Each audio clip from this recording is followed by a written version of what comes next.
Welcome to the sixth meeting in 2013 of the Rural Affairs, Climate Change and Environment Committee. Members and the public should turn off mobile phones and Blackberries, as leaving them in flight mode or on silent will affect the broadcasting system. And we do want to be heard and seen.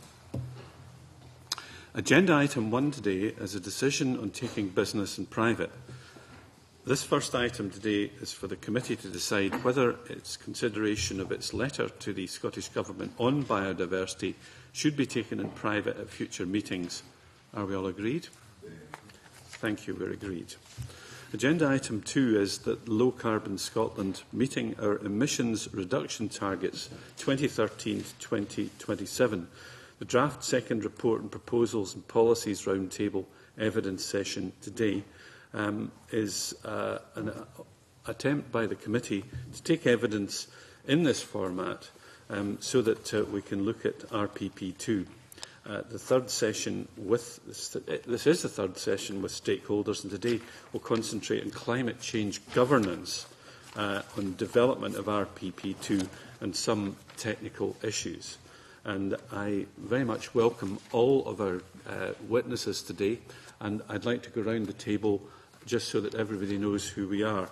And I should say that when you do want to speak, just indicate to me and I will bring people in as we kick off the questions. So I'm the convener, Rob Gibson, MSP for Caithness, Sutherland and Ross, and Clark's and team and so on. And the first member is Jane. I'm Jane Baxter, MSP for Mid Scotland and Fife. I'm John Glenn, I'm the Chief Executive of Buccleuch. I'm also a member of the 2020 Climate Change. I'm Claudia Beamish, MSP for South Scotland and Shadow Minister for Environment and Climate Change. I'm Susan Rice from Lloyds Banking Group Scotland. I also have a connection to SSE, the energy company, and was one of the founding members of the 2020 Climate Change Group. Richard Lyle, MSP, Central Region. I'm Richard Dixon. I'm Director of Friends of the Earth Scotland, and I'm a board member of Stop Climate Chaos Scotland. I'm Judith Robertson. I'm the head of Oxfam Scotland and a board member of Stop Climate Chaos Scotland. Nigel Don, MSP for Angus North and Mearns. I'm Uta Collier from the Committee on Climate Change, where I head up the work on the devolved administrations and also our work on buildings and carbon footprint.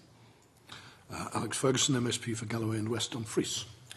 Callum Davidson, Director of Energy and Low Carbon with Highlands and Islands Enterprise. Jim Hume, MSP for South Scotland.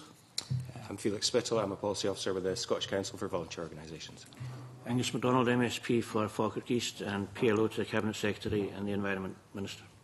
My name is Alex Hill. I work for the Met Office. I have this long title that says Chief Advisor to Government for Scotland and Northern Ireland. I'm Graham Day. I'm the MSP for Angus South and the Deputy Convener of the Committee. Well, welcome everybody, and I'll kick off by thinking about the science and emission trends just so that we can set the picture. I'd like to ask Alex Hill and Uta Collier if you could briefly update the committee on the latest climate change science and on global emissions trends. The science is continually developing. It's huge. You can get papers virtually daily on climate science and climate change. What we've found certainly in recent years, the recent work is looking at somewhat shorter term climate change. That's over the next 10 to 15 years, which is crucial, I think, for RPP2.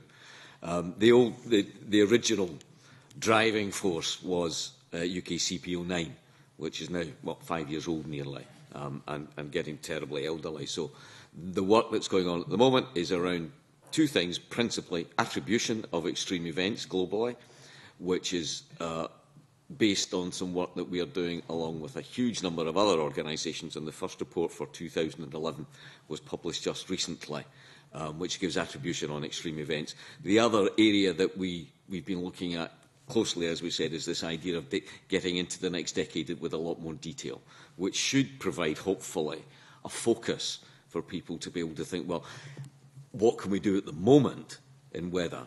The other thing, obviously, that makes RPP2 for me a little curious is because of the focus on annual targets, it's a little easy to get thrown off course because of 1 year's difficulty. That year's difficulty, for example, 2010, when we had that particularly chilly spell. And taking that into account requires, I think, a little bit of thought and a little bit of effort. And putting all that into a box and saying we're going to deal with only emissions, I think, is a bit of a problem. You need to be able to link it to adaptation measures. You need to be able to see that the adaptation measures are going in the right direction and providing not only greater resilience for the Scottish economy, but also reducing the carbon output at the same time.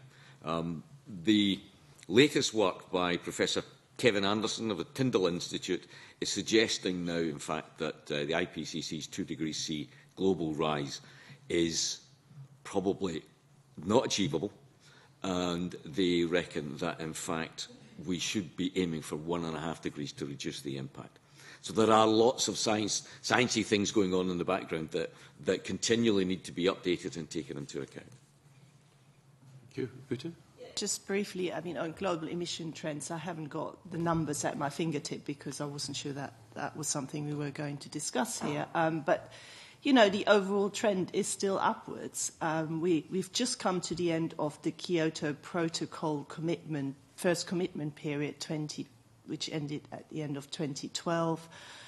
Some countries have achieved their commitments. A lot of other countries haven't. Of course, the other problem is we still have many countries not in a global deal. So big developed countries like the US, like Canada, and of course developing nations as well.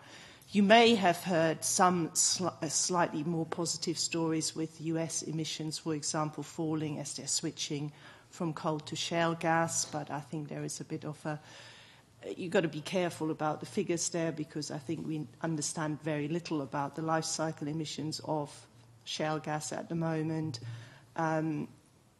China is still building lots of coal-fired power plants, and really, as we said, as the committee said before, even in the UK, where we've seen some falls in emissions, a lot of that's been recently due to the recession, and we said time and time again we still need that step change. If that sets us up, I think there'll be plenty of room in the questions for people to come in. But if you allow us to move into some of these, that then we'll bring in as many people as possible. Moving to the reporting on the missed 2010 targets, which Alex alluded to. Angus MacDonald. Yes, thank you, Convener. Good morning, panel. As members of the panel will be aware, RPP2 includes text setting out proposals and policies to compensate for the missed targets in 2010. Now, although the targets were reduced, the targets were not met, Scotland's emissions are reducing. In fact, I believe we've had the biggest fall in the EU15. However, the challenge is increasing. Everybody's aware of that, but it's worth noting that we're over halfway to achieving our target of 42% emission reduction by 2020. Can I ask the panel how they feel that the draft, whether they feel if the draft RPP2 adequately outlines the response to the Scottish Government to the missed 2010 target, and whether the explanation of this within RPP2 is adequate? Richard and then Uta. So, reading through the document on the missed target, I think there's a couple of things. So it says we missed the target partly because it was a cold winter, and during the formulation and passage of the bill, there was quite a bit of discussion about annual targets and wouldn't these be difficult because weather could make a quite considerable variation from year to year. And from our side, Stop Climate Chaos Scotland, we said, yes, of course, that's potentially true, and we'll be somewhat sympathetic if we miss a target because something exceptional has happened about the weather. But it's much better to have annual targets so that we know that we're on track or not on track. So we made that compromise that we would have annual targets because that's a very useful way of making sure that civil servants, politicians, and the rest of society are concentrating on trying to deliver. But we need to be at least somewhat accepting when we think about what are the exceptional circumstances which say why we may have missed a target. So we've missed 2010, partly because of weather, partly because of other factors. 2011 was more normal in terms of temperatures, so we think we'll probably scrape through, but it's going to be quite close. 2012 is probably harder, so 2012 has gone. We've either missed it or we've failed, or we've either missed it or we've hit it, and I suspect we've just missed it. But we won't know for about 18 months. In terms of what the report says about how we will make this up, again, when the bill was being put together and when it was passed unanimously by Parliament, I think we were expecting that if a target was missed, ministers would come and say, well, we've missed this target, and here are the things we'll do immediately to make up for this problem. But what this report actually says is we will overachieve over a number of years to get back the ground we have lost.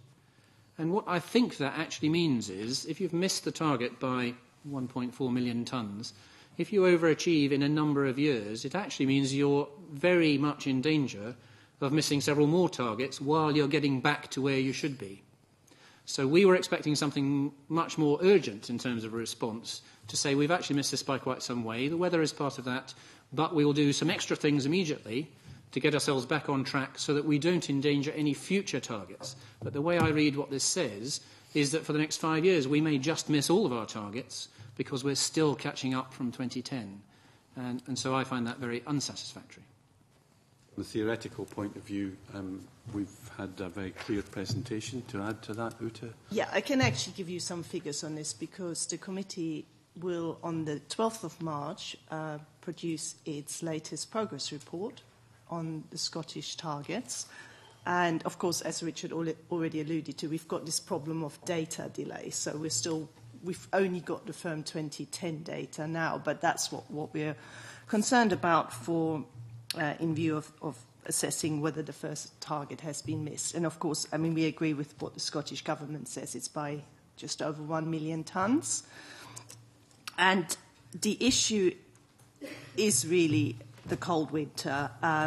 So when you break it down and look at it, residential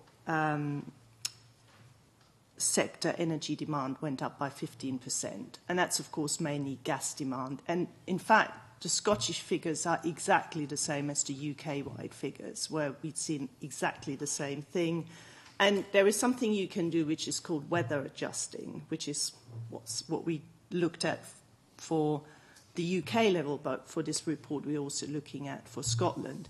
And if you weather adjust that residential energy demand, you actually find the underlying trend is a falling one. So that's good news. So certainly residential energy demand, energy efficiency measures. I mean, one of the things we'll say that Scotland actually seems to be getting more than its share from the UK level measures, which are the big measures, you know, CERT and various things.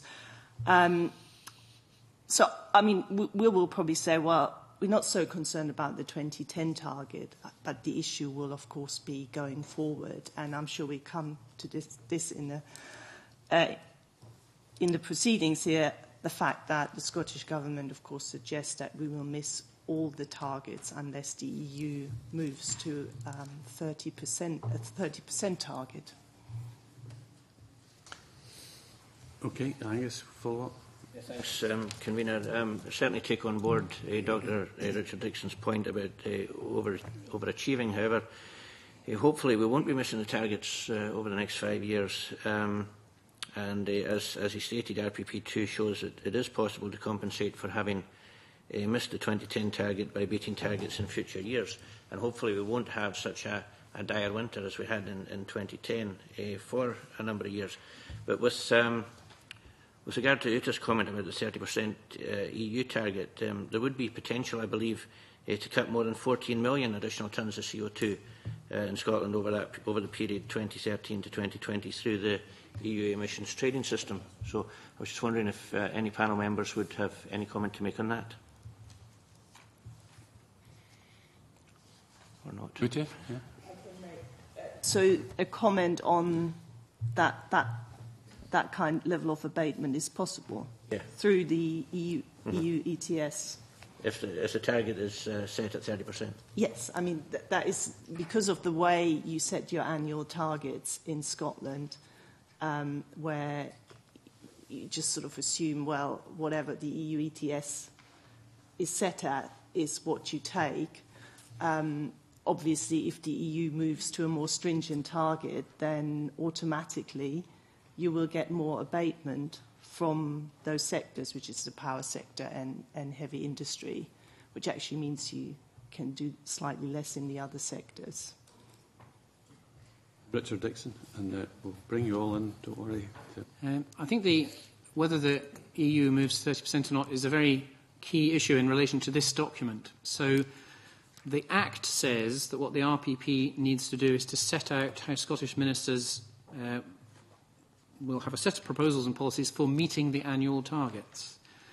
And this document kind of obeys the letter of that, but we will only meet the annual targets if every policy delivers exactly as envisaged, if every proposal is turned into a policy in a timely fashion and it delivers everything it should deliver, and if Europe goes to 30%. So there is absolutely no slack. If anything goes wrong, any policy doesn't quite deliver, any proposal isn't implemented till 6 months late, and particularly if Europe doesn't move to 30%, we will miss some targets. So whilst this obeys the letter of the Act, it really kind of defines how Scottish ministers hope with a wing and a prayer to squeak through and meet all the targets, if they're lucky, rather than a sensibly prudent, comfortable plan which gives us enough slack to say we're definitely going to do this. And on the move to 30%, of course, we all very much hope that Europe will move to 30%, and it will be pretty embarrassing if they get to 2020 and the actual reduction is well over 20% and approaching 30, but they never set it as a target, which is quite likely what will happen if they don't set it as a target. But the Committee on Climate Change gave some advice to Scotland a year ago, which must have been in the last progress report, which said, given the uncertainties over whether the cap will be changed, so whether we will go to 30% or not, the Scottish Government should explore scope for further emission reductions across the non-traded sector. So a year ago, the committee was telling us, when you write RPP2, build in some slack, so that if we don't move to 30% or we don't move as quickly as we would like, you've got enough in there to make sure we can still meet all or at least most of the targets. And that's my concern, that there is no slack in here at all. I've got a number of people who want to come in on this, if it's on this point. And Nigel Don, followed by Susan Rice, followed by Judith Robertson, followed by Dick Lyle. Thank you, Convener. I think it is on this point, but in a sense it's taking a step back to what Dr. Richard Dixon said. His first comment was simply to try and pick up, well, if you feel that the Scottish Government should have come up with other things to do immediately, which I understand in the sort of mathematical scheme of things, what sort of things might they have been, please? Because it's very easy to talk this in the round, but actually, what should we be doing? Sure. So in terms of policies which we could move faster on, there are, so across the sectors, I find there are different attitudes from civil servants. So there are some sectors who are very enthusiastic, who know exactly what to do, who would like to do more than they're doing today, and housing is a good example, where if we just put some more money in, we could do a lot more, and we'd have social benefits and economic benefits as well as climate change benefits. And there are some sectors who are rather resistant, and transport would be the best example there, where we do kind of know what to do, although we don't talk about some of it because we've had reports which tell us about policies that are deemed to be politically unacceptable, so they don't make it into the further discussions. So in every sector there's more we could do, but in housing there's stuff we could quite easily do because we would be moving with the grain. In transport there's stuff we could certainly do, but we would be pushing against the grain to some extent. So it's obviously impossible to turn things around on a sixpence. So what I was looking for in here was a specific set of proposals saying, because we've missed the 2010 target, we're going to spend an extra couple of $100 million on insulating people's homes faster than we had otherwise planned to do. Or we were going to invest in more cycleways or more smarter choices work to help people travel in different ways. So I think there are plenty of things we could have seen in here, but they're not here. Because this committee is one of the 4 that's looking at this, there are appropriate places to discuss transport. And although you were led into it, I think we're going to have to park that there for the moment, because we really need to look at some of the things that this committee's responsibilities look at more generally. Susan Rice. Yes, I have a couple of brief comments, and I should say that I'm the layperson, I think, amongst the witnesses today who are all experts in one way or another, so my comments will be general. One of them is that the report does state the 2 main reasons for the shortfall in 2010, which was rebasing the start point as well as weather. There are other reasons as well. I think it would be helpful to understand those, but even more so to understand what some challenges might be to the targets in the future. And I will name one, which I don't hear people talking about. In the 1990s, the population of Scotland gradually shrank. Not a good thing economically or in social terms. About 10 years ago, the population started growing to some extent. That is absolutely a good thing for Scotland in social and economic terms, but more people means more energy usage. And so it would be helpful, I think, to look forward and to understand what are some of those other pushes and challenges that might come along, because we can perhaps anticipate and address those, which relates to my other point, which is simply that a plan B for shortfalls is very good. We have a document which lists a number of policies and propositions. We had the RPP1 as well. Those will never come out, at least with a business person's hat. Most things don't come out the way you plan them when you're looking forward. And so you do your best, and you have some goals you're trying to reach, but let's have a plan B. Let's have some other ways to deal with potential shortfalls. Okay, that's good. Judith Robertson. I just wanted to make the point that given we have had increasingly erratic weather, relying on hope to ensure that bad winters are not going to further increase our potential to not hit targets is not really an adequate way of dealing with those kind of contingencies.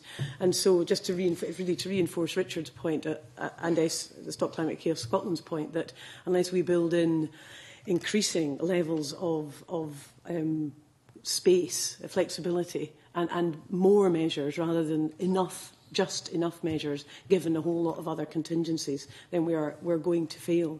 I suppose, with my other hat on from Oxfam's perspective, our interest is in ensuring that the way this is done is just, so it's socially just. The costs of this are not borne by some of the poorest people, whether they be in Scotland or globally, as they currently are. And ensuring that the targets are met because we see the impacts, the immediate impacts of climate change all around the world, and how people are failing to cope with that and be supported to cope with that.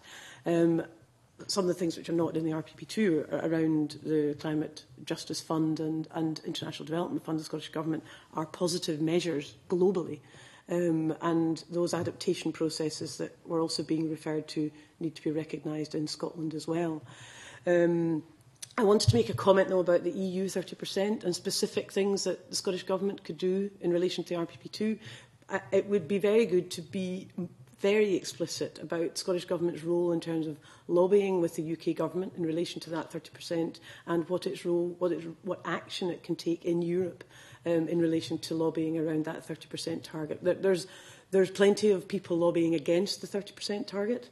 So if we're not explicit about what steps we're taking to support the 30% target, then I think that could be strengthened in the report. We had a question about that slightly further on, but it does follow on. Jim, can we just follow up that question just now? Yeah, Can we do them in that order, like 5? Yeah, we could do that. Yes, just regarding the sort of 30% EU emissions, I just wonder whether witnesses could consider the implications of the calculations in the draft RPP2 set out in 166 pages and 177, that in order to hit all annual targets to 2027, a 30% EU emissions cut is required, together with implementation of all policies and proposals.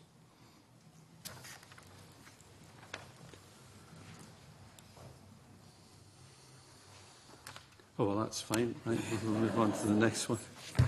Dick, and then Alex. Okay. Yeah, sorry, Convener.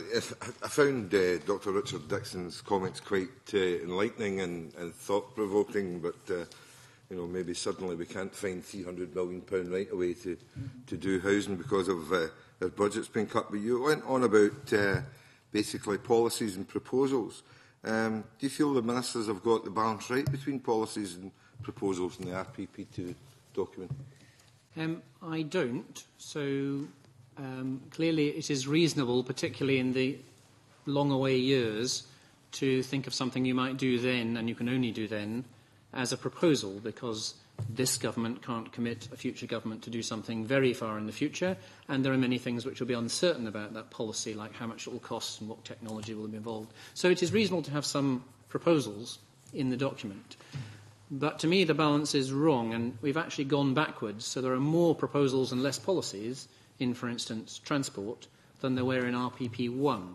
So I would have thought, as we've moved on 2 or 3 years, and as we've actually delivered some of these things, that we should have been seeing, for the years we're dealing with for the next decade or so, we should have seen more firm policies and less proposals there. But actually, certainly in some sectors, we see more of it becoming uncertain. So I would hope that through this parliamentary process, that's one of the differences that you can make.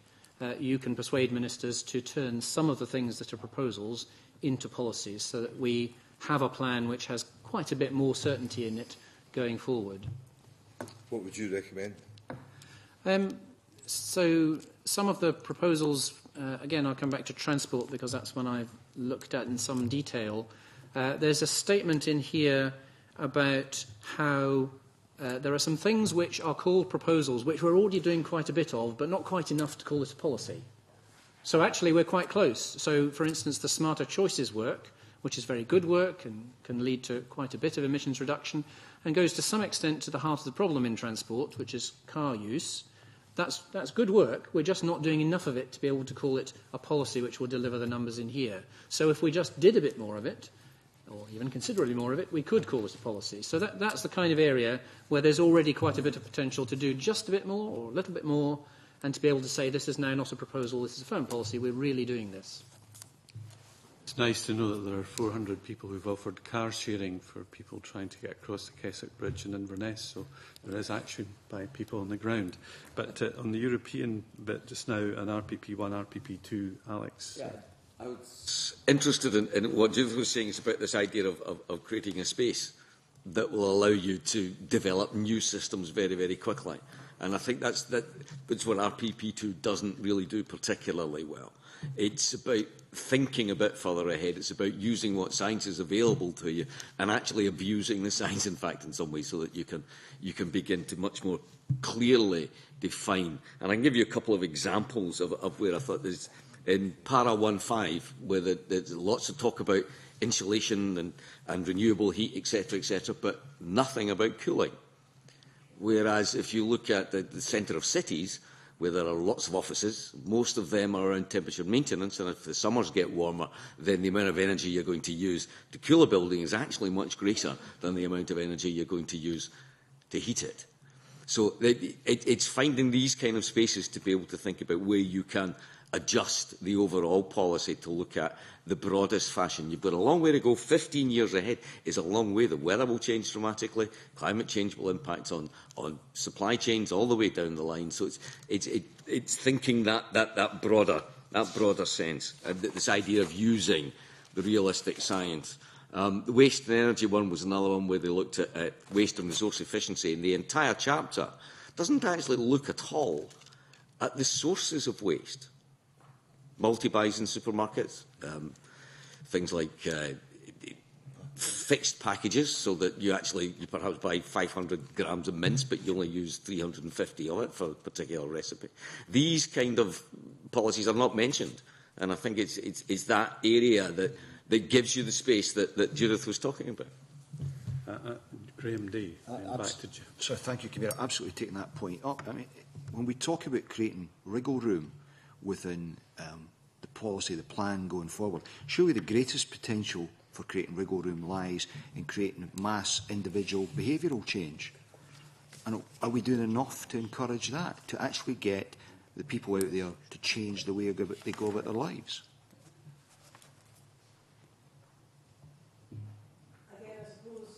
From SCCS's perspective, one of the biggest behaviour change options would be transport. While I respect that this committee's focus is not transport, and there is another committee who can deal with that, the committee's focus is climate change. And when one of our biggest emissions creators is transport, then to not have the space to discuss what the implications of RPP2 are in relation to that I think we need to shift that. So more proposals such as cycling and walking, car clubs, travel planning. These things are there, but could be really much more strongly supported. And specific things, mixed messages around from government around massive infrastructure projects which encourage car use, as opposed to putting investment into areas which limit or could actually support public transport, green energy use and buses, seem to me to be much more positive processes, but require to look across policy decision-making rather than just the climate targets. It isn't just about government going where we need to go. It's about all of us making a contribution. So I wonder what an organisation like your own, not so much Oxfam but Stop Climate Chaos, feels is its responsibility in that regard. You're a mass membership organisation. What practical things are you doing to get the message out there to the public at large about what simple changes in their behaviour patterns could actually mean for the environment? I think, all the organisations involved in Stop Climate Chaos do a range of, actually a huge range of different things to encourage their members and the public to take carbon-reducing actions. And a vast range of them. The transport specialists are very much focused clearly on reducing car usage. We're interested in, as Oxfam, in a whole range of kind of quite small-scale activities around food use, food waste, that are really important, and that applies to all our members. We haven't done, I don't think, an assessment to see what does that add up to in terms of emission reductions. But there's a really important role for government in terms of leadership. And because that's what sets the scene, it's what sets the tone, and it's what shows direction. And if the messages coming out of government are very mixed, then it allows public participation in that to be off the hook effectively. And so I think in the context of this conversation, it's the government's role that we are scrutinising. And so from our perspective, that ensuring that message across government, and for example, we were talking this morning about the procurement legislation. We've taken the word sustainable out of the legislative process, and that sends another message. Why are we withdrawing that? Why is government taking that out of the process? And because it's the biggest spending process that the government has, and we've now withdrawn building sustainability into that explicitly in the title. So I think the role of government in providing a consistent message is really important to the public, and for them to see that, hear it, and then feel the impacts of it on their lives is really important. We're going to have to wrap up this section where we're looking at RPP1 and draft RPP2, but Jim Hume wanted to come back, and Susan Rice as well.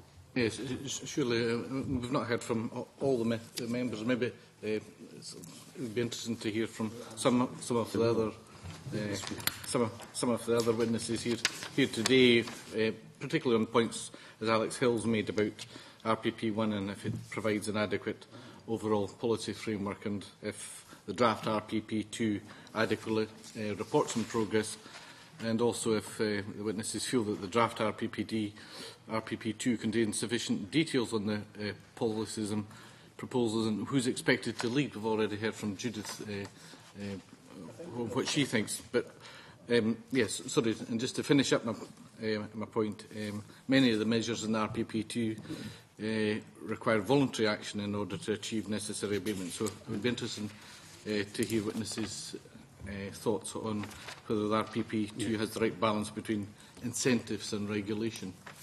Yeah, that's a very good point indeed, laterally. Susan Rice? My comment really relates to that last point, so thank you for teeing it up. And it was just to say I very much endorse the view that behavioral change is absolutely fundamental to our ability to achieve this whole venture and get to where we want to be. And that is up to everybody. It's up to the business community. It's up to us as individuals. The 2020 Climate Group has taken that on as its brief, in a sense, by bringing people together from across business sectors and then across other sectors as well, and challenging, sharing ideas, coming up with new ways to do things, but actually specific ways to engage the population and the community. So an example, a new project, and I know you don't want to talk about transport, but called TravelWise, where we are making available through my own company, Lloyd's, which has the largest fleet business in the UK, electric cars. And we will make them available to companies that want to try them out. And that's how you get behavior change, is to dig down and not pontificate at a high level, but actually go in the specific level. There are a lot of other examples of that sort. So you do have a body of people, and their voice spreads out to those they work with, who are doing some of this as well. And it is important. I don't know what the balance is, but it's very important. Thanks, Susan. I think we should try to move into the issue about the costs of this, because we really have to get a clear idea whether RPP2 deals with that. Jane Baxter. Thanks, Convener. We've heard a lot of talk about behaviour change, and I think that does underpin meeting the targets. So there's going to have to be winners and losers on all fronts. The draft RPP2 doesn't quantify the distribution of anticipated costs across groups such as government, business or individuals, but the technical annex describes in very broad terms who might be expected to meet the bill for several policies and proposals. So I'm wondering whether witnesses would like to comment on whether the draft RPP2 is sufficiently clear on where the financial cost of the draft will be incurred.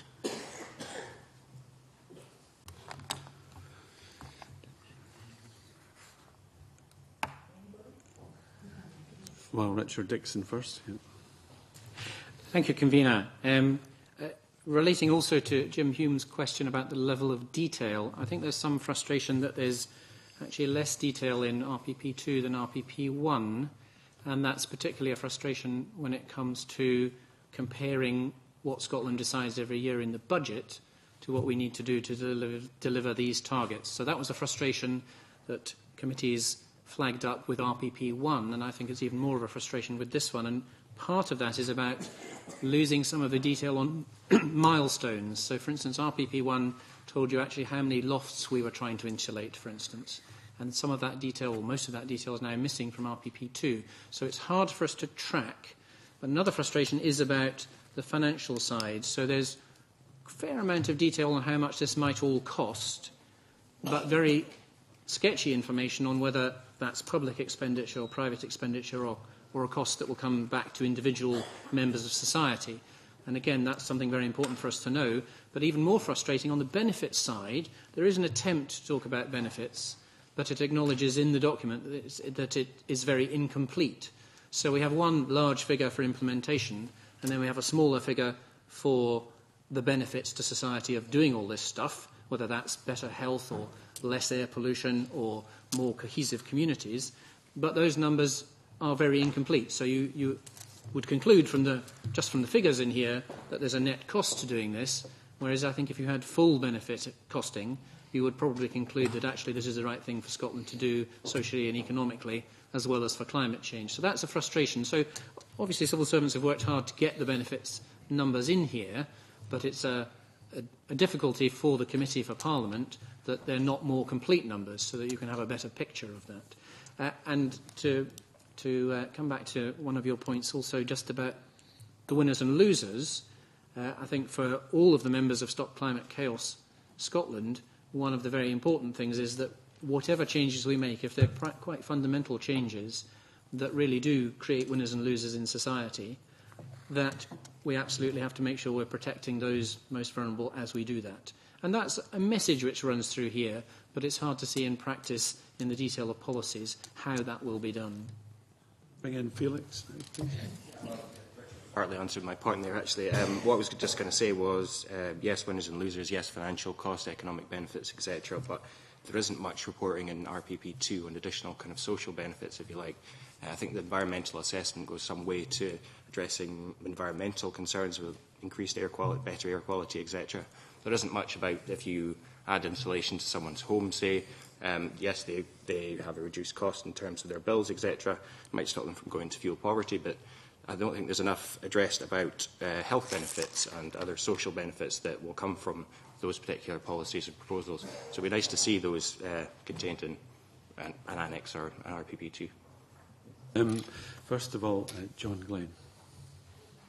Yes, coming back to this question of being able to address the cost, one of the things that strikes me that is missing, and if we're in the context of behavioural change, is that I don't think we're necessary. If you want me to own the behaviour change, whether it's as an individual or as an organisation, I have to feel as if I've engaged in a process of understanding the trade-off.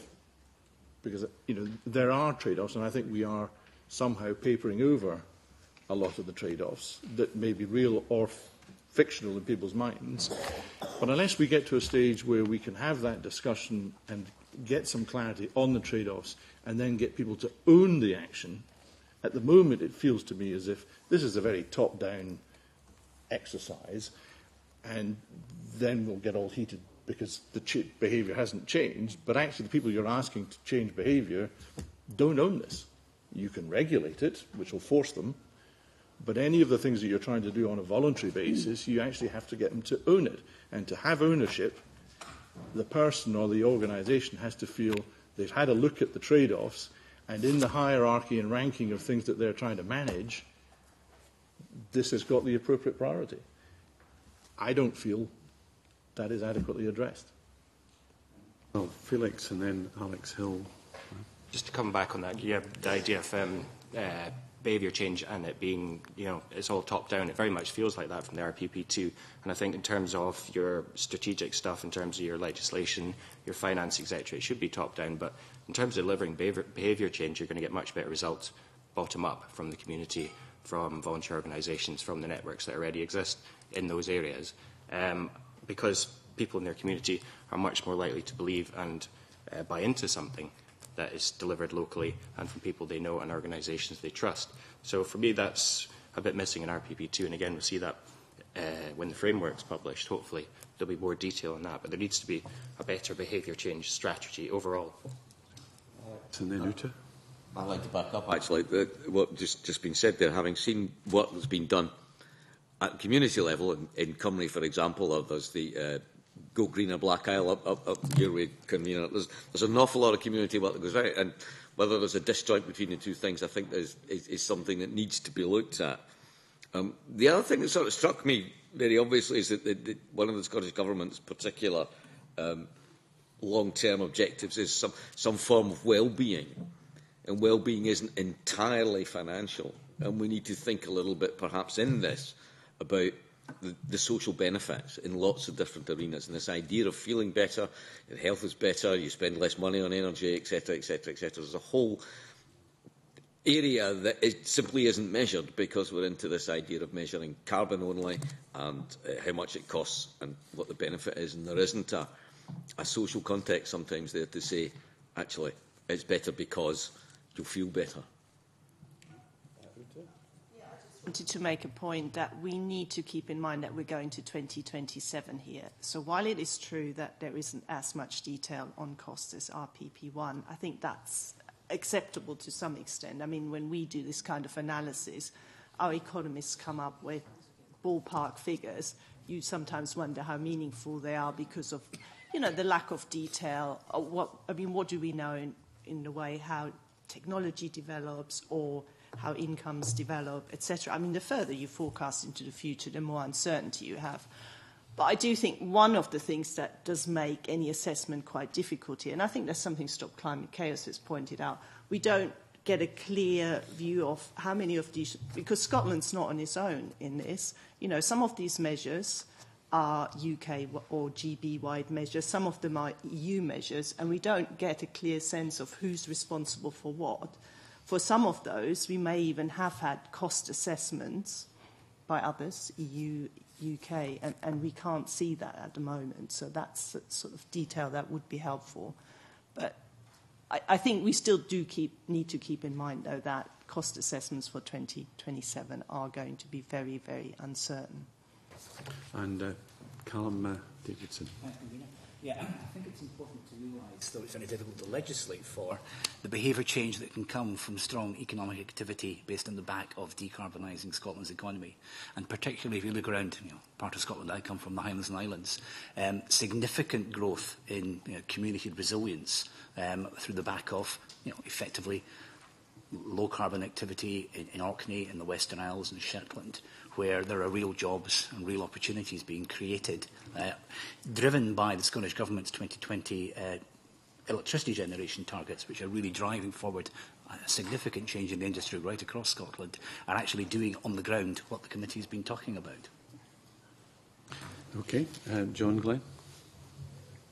In the sort of the change, I think there is a need for a bit of a segmentation of the types of changes. There are changes in behaviour that you're looking to achieve at a very disaggregated versus individual behaviour.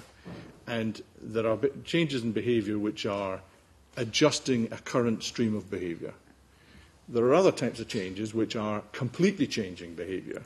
They are different in their nature, and the tools that you use to effect those changes are different. There are other changes which are not about a lot of people individually making a decision. The decisions are made further up a chain.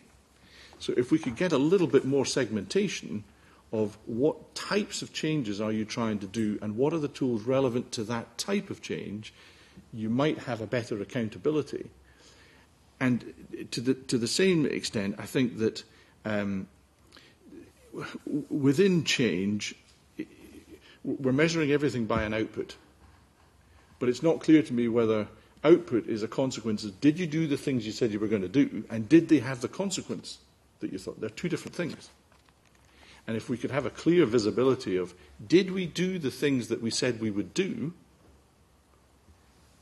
then we can also then look at and say, well, maybe we really need to visit the correlation between an action and a consequence if the output isn't what we thought. So you've got to be able to sort of dissect a result analysis into was it the result of not doing the action, or was it the result of the forecast that you made of the consequence of the action didn't turn out, or the weather changed, or whatever.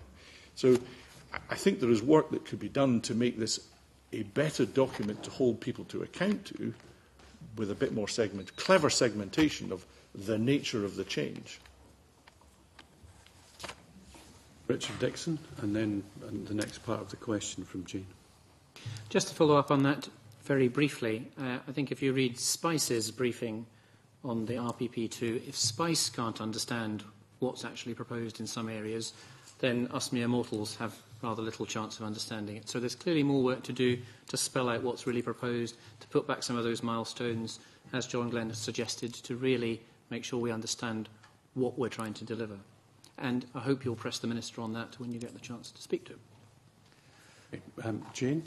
I think my second question might have been covered, but I'm going to ask it anyway, just in case anybody feels that they've got some more to add. I'm therefore wondering whether witnesses can outline how the costs, not the financial costs, we've talked about that, but the social and economic costs, along with the options and issues of implementing RPP2, could have been incorporated into the draft. I think we've covered it, but if anybody wants to add anything to what they've already said, this is a chance. So it's not just financial costs, it's social and economic, and what the issues are for all the stakeholders, as you said. You want to come in on that? Right, Judith. I can say a brief point, which I think is around how RPP2 is integrated across government policy and whether it's just about the climate change legislation. Because it seems to me, for example, the National Performance Framework is intended to look across government policy at what government's outputs and indicators are. And there's nothing to stop RPP2 and government really looking at the National Performance Framework through the lens of the climate change legislation and vice versa. However, we would have some issues with the National Performance Framework as having as its principal driver economic growth rather than the thriving of Scotland and the sustainable thriving of Scotland. And partly to come back to Alex's point about the wider implications, one of the things we've done in Oxfam is produce a humankind index of prosperity in Scotland to say, well, actually, there's a broader measure of prosperity which actually includes environmental, social, economic, a whole range of factors, and using different measures, not to reduce the scientific nature of carbon emission reduction measures, but a broader range of measures could give you actually scope for far broader range of measures to take, whether it be behaviour change, government behaviour change, public sector behaviour change, private sector behaviour change. These are, I'm often interested that everybody wants to put the responsibility onto the public, but actually who's leading that public behaviour change? And so there's a range of actors that can do that effectively. So I think there's scope for integrating across government much more of this and it to be a bit more of an iterative process. What Judith says, a lot of work being done recently by the Joseph Rowntree Foundation on this very subject. It's short, it's pithy, and it's certainly, and I would suggest it's certainly worth reading about that kind of measurement. You're measuring not just how much money you've got, but actually the broader feeling of an individual in society, and that work's evidence quite strongly, and it's certainly worth a read. Claudia Beamish, then John Glenn.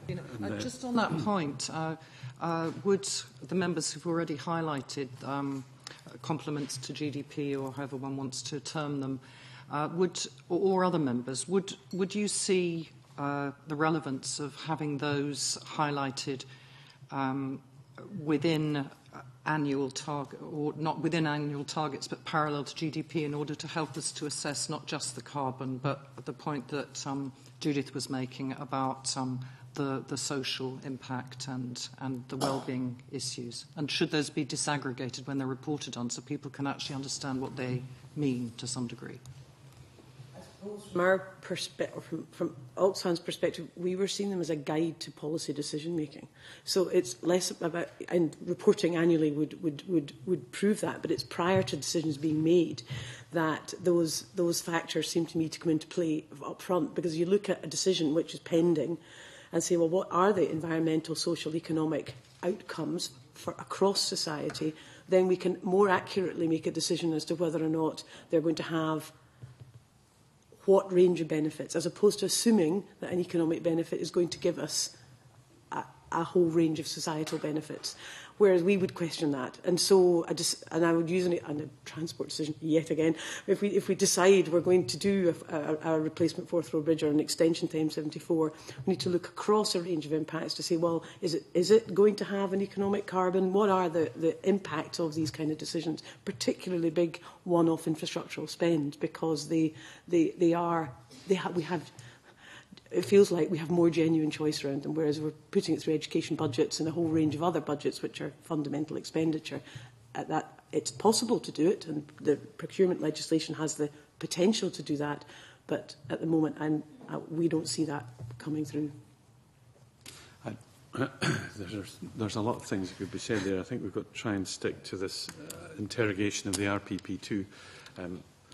Fledgling document as it is, and leading the world possibly in trying to grapple with these problems. So therefore we're really dealing with things that are very important indeed. John Glenn, and then I'll take this forward a little. I'd possibly just give another example, and it is just an example of how perhaps we should be getting at some of these issues. We have an ambition in here in terms of the heat profile of this country and how we deal with it. One of the solutions is to go down the biomass route. Linked to the biomass route, we then say, well, ideally, what you'd want is at an appropriate scale with the delivery of the fuel from a particular radius. What is the link between that and a forestry target? Well, it's not a forestry target, it's a woodland target of 10,000 hectares a year, or I think that's now migrated to 100,000 over 10 years. But there is a lack of definition within that to say, well, actually, there's a very big difference between what is carbon sink purposes and what is commercial forestry that would support an ambition on the heat side. But when you go down to that route, then you have to go along and you have to say, well, local communities may not like to have an entire farm planted in a commercial forestry, but that's what you need to do the biomass ambition, they'll feel differently about, in the valleys putting some, sensitive woodland, native woodland planting, but you're not going to harvest that. So, linking some of this thought process to say, well, what is genuine the cost when you get down to the local level, and how well do they feel? I'm not aware of the space of where this debate takes place. And unless you get that, you're not going to get ownership. I think we can note these points because the whole issue of well-being and how we interpret it, is such a wide matter that does concern us that I think we will try and reflect that in how we address the Minister and indeed question him. Thank you for those. I have to come back to carbon for a minute or two, though. Alex and others, whether it's reasonable to conclude that the cost for each tonne of carbon dioxide equivalent abated is expected to reduce over time? Depends which economist you read, frankly. Certainly there is evidence from America that if you can increase the carbon cost to about $300 per tonne, then there would be a huge impetus to reduce the use of carbon. But at its present level, the impact appears to be relatively small. Anyone, Ute? Comment on that. I mean, we certainly build in assumptions for considerable cost reductions. Well, it depends what we're looking at, because some things are already very cheap, energy efficiency. Some things are quite expensive, like offshore wind, for example. And, with a technology like that, which is fairly new, you can make assumptions about technology improving. They're already getting better ways of, making the foundations cheaper, all this kind of thing. But it's still a huge jump we need to make. But unless we assume it's going to get cheaper, I think we've got very little hope, because we need to make this reasonable as an approach. But, as Alex said, the costs of mitigating the actual impacts of climate change may well rise anyway, so then things balance themselves out. Alan Davidson? Yes, just to follow up on that point, particularly in cost reduction in electricity generation, offshore wind currently is about £150 per megawatt hour installed, which is very similar to what the figures being currently talked about for nuclear. But clearly, right across the whole industry, the ambition is to get it down to the same level as onshore wind, which is the cheapest way of no carbon electricity generation, at about £100 per. And the whole industry is focused on that. And quite bluntly, unless the industry actually solves that problem, and that's government, industry, and through legislation, we won't actually reach that target. So it has to be reached rather than an ambition to reach it.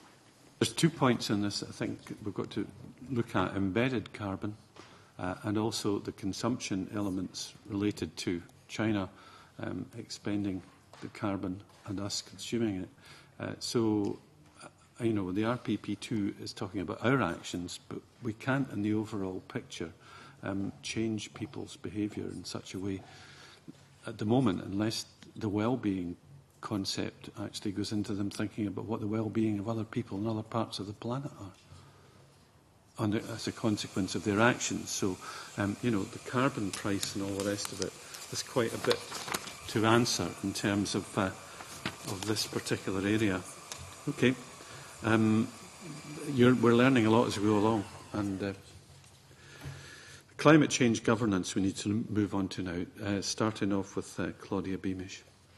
There has been a comment today from members of the panel about some reference to the possibility that there are mixed messages coming from government, and my comment on that would be probably at all levels of government in all countries, probably, if one's going to make that comment.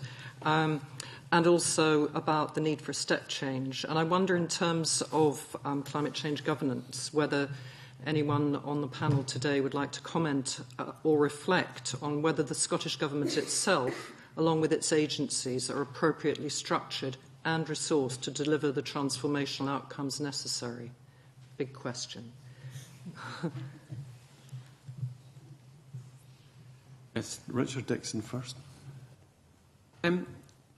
So in terms of messages, I'm going to say something positive about the RPP now. I haven't done that so far. But there are some very strong and good messages in here. So in the ministerial introduction and running through the document as well, there are some strong messages about the importance of 2 degrees as a limit on temperature rise on the planet. There are some strong messages about Europe and the importance of action in Europe.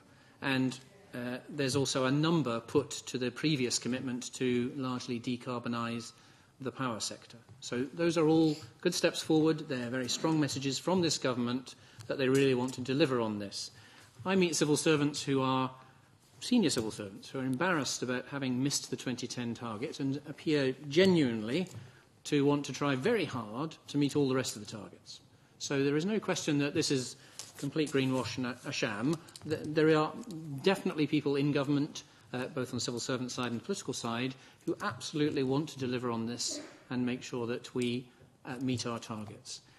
Where it falls down is actually in some of that detail, and as Claudia points out, we haven't had the step change, which again is a phrase that came from the Committee on Climate Change, that we needed a step change in policy to get us to meeting these targets. So we've got lots of incremental targets, but we've shied away from some of the difficult ones. And I think also, whilst ministers have had bilateral discussions with each other about what are you doing about climate change in your brief, how can we help, I'm not sure that that's translated into action in this document in many cases, and I don't think it's translated into a discussion about how we think about government finance. So, for instance, there's a study down south which suggests if you insulate people's homes, if you spend £1 insulating someone's home, you'll get nearly 50p back in terms of savings in the health budget because you've made those people more healthy. And I don't think the Cabinet Secretary for Environment has spoken to the Cabinet Secretary for Health and said, give me some of your budget because I'm going to spend it on insulation and you'll save it.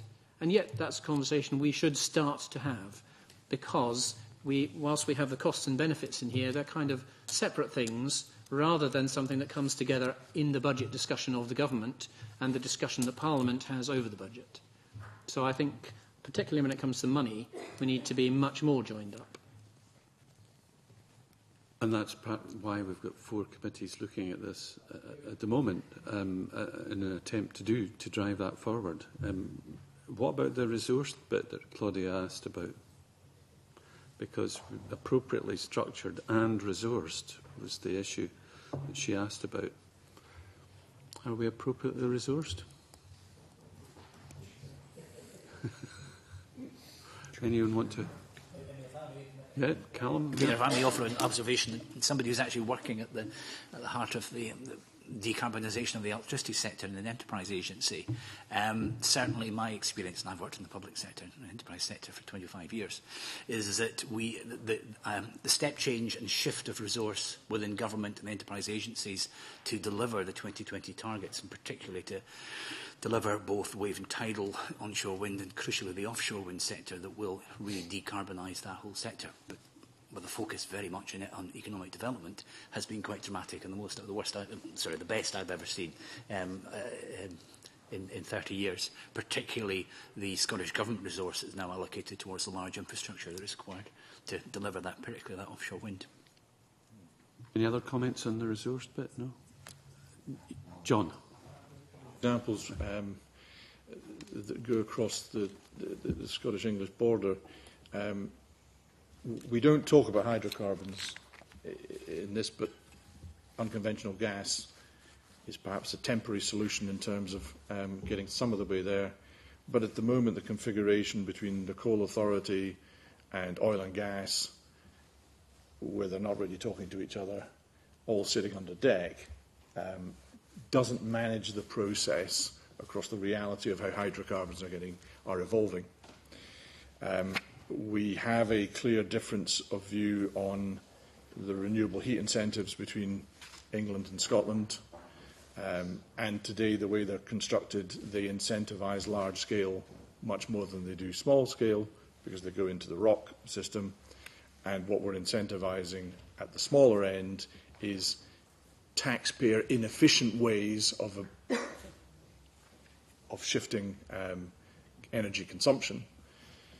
And we're actually ignoring the bit which is where most of Scotland's interest is in terms of economic approaches to the heat footprint, which is in the 1 to 10 megawatt. That's where the consumption is easiest to access and bang for your buck, is if you want to change, but it's a blind spot right now because it's not the priority in England. That hopefully is going to be a matter for the Economy, Energy and Tourism Committee to interrogate. Yes, indeed. Thanks for that. Alex Hill. Just very quickly, paragraphs, basically 6 and 7, it seemed to lack, I think for me, this interdependency thing that you were talking about. It's like joining all these different dots. If you do one thing in one place, you increase the amount of local food, you've improved your agricultural economy, you've then got behaviour change. If you improve the broadband system, and particularly in rural areas, you've got people who can work more from home, which again reduces your transport. And it's getting this interdependency built into it, and the recognition of this interdependency, I think, is crucial.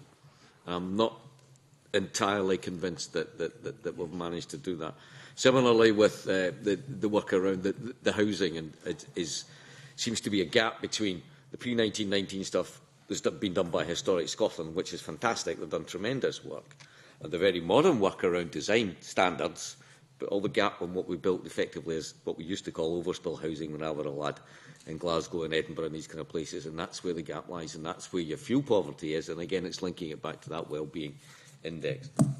Okay. Moving in this area, Graham Day. Thank you, Kavira. Can I ask to what extent the business interests around this table feel encouraged and empowered by the Scottish Government and its agencies to behave in a way that makes an appropriate contribution to reducing emissions? And to what extent should you need to be pushed? I wonder what moral responsibility your organisations, similar organisations, feel to do your bit in any case, and what examples you might provide of the actions you're already taking or plan to take, accepting that Susan Rice has already spoken about electric cars. Yes, Susan Rice. Go on from electric cars in that case. I think the short answer to your question, my belief, and I speak from a banking and finance perspective and also to some extent from the energy side as well, is that there is a moral obligation on the part of companies, particularly large companies who are better equipped sometimes to start programs, to initiate programs, to have those conversations with government and to get some things going. So I think that there is an obligation. We as a bank draw our custom, we draw our customers, we draw our staff from all over Scotland. And surely we will have a better proposition as a bank if we serve the needs in all ways of the whole of Scotland. And this is a hugely important one. So there's no doubt about that, and I know that colleagues would echo that view. And so how does one do that? I make a distinction very often between larger and smaller businesses. I think it's a really important one. So in a large company, in both SSE on the one hand that I can talk a little about, but also Lloyd's, we can have a staff that can look at these matters. We can have a staff that can engage with government officials, can talk about legislation, can advise. Small businesses don't have that luxury. They really don't. And so what we've done, as an example that you've asked for within Lloyd's, is to say, well, we have an obligation to our customers, as being the biggest banker to the small business community, to help them in this sphere. So a specific example, planning for small-scale renewables takes a lot of time. Applying for a loan from a bank, just a whole lot of process and consenting and so forth that has to happen, a lot of wind measurement, even for a tiny placement on a farm, for instance. And we see a lot of that very successfully in Scotland. We've worked hard over the last several years. We've 600, we call relationship and environmental managers. They've been trained, accredited by actually a Cambridge University course, to be able to go out and speak to small businesses and help them understand what are your options, what can you do in your particular business, in your particular location, with your particular resources, and what are the costs and what are the benefits to you. This is not selling anything. This is truly guiding and giving them the information that they don't have the ability to get themselves. So it's a trusted advisor focus. We then looked at the smallest end of small businesses, SMEs, so up to about 15 million, and thought, well, the product that we would perhaps provide to a very large borrower is absolutely unsuitable for the small-scale borrower. So we've designed a product specifically for the small-scale borrower, and that's been out there since last year, and it's been taken up very well. We're now looking at companies at the sort of more medium end of the SME space. So what we're trying to do is ease the burden. We sometimes call it due diligence in a box. Make it easy for them to get through all of the steps they have to get through before they can actually get people on the ground installing a turbine, and then get a product out to them that will be affordable, that they can use, they can borrow, and they can actually see the benefits. So that's very specific examples. A company like SSE, which is very strong in the sort of venture space, has probably 40 or more ventures which are experimenting in different places, and it's doing something in district heating. It's as the large energy companies do, put up a wind farm and puts money into local community funds, but then we'll work with those communities, again, giving some advice and guidance. So I think there's a huge amount that can happen. I think a lot of it is happening, and those are just a few examples. I have more, but I won't take the time. Okay, thank you for that. Jim Hume. Explore that further. It would be interesting to understand how much of that is actually influenced by government, and whether that's actually something Lloyd's TSB or Lloyd's would be doing anyway. Very good questions, and I think it's a bit of both. And I think that you have to always keep that in mind. The fact is that we have targets that are national targets agreed initially by everyone in Holyrood, everyone in this Parliament. And so as a business and a responsible business, we have to pay attention to that full stop. So that's one aspect. Another aspect is how do you then begin to put things into play? It is important that we are able to talk to people in government, to ask questions, to share ideas, to see what links up, what they would want to achieve, because sometimes we can align things. We've found that the doors are open and that there is a tremendous willingness to engage in those conversations, but also a good deal of knowledge and within government when we have the conversations, and that's very important. And that then reinforces our desire to do this. Another example, within Lloyd's, we have a Cycle to Work initiative, and as part of our benefits package, so staff who are able to and are willing to cycle to work benefit as an employee of the business for doing that.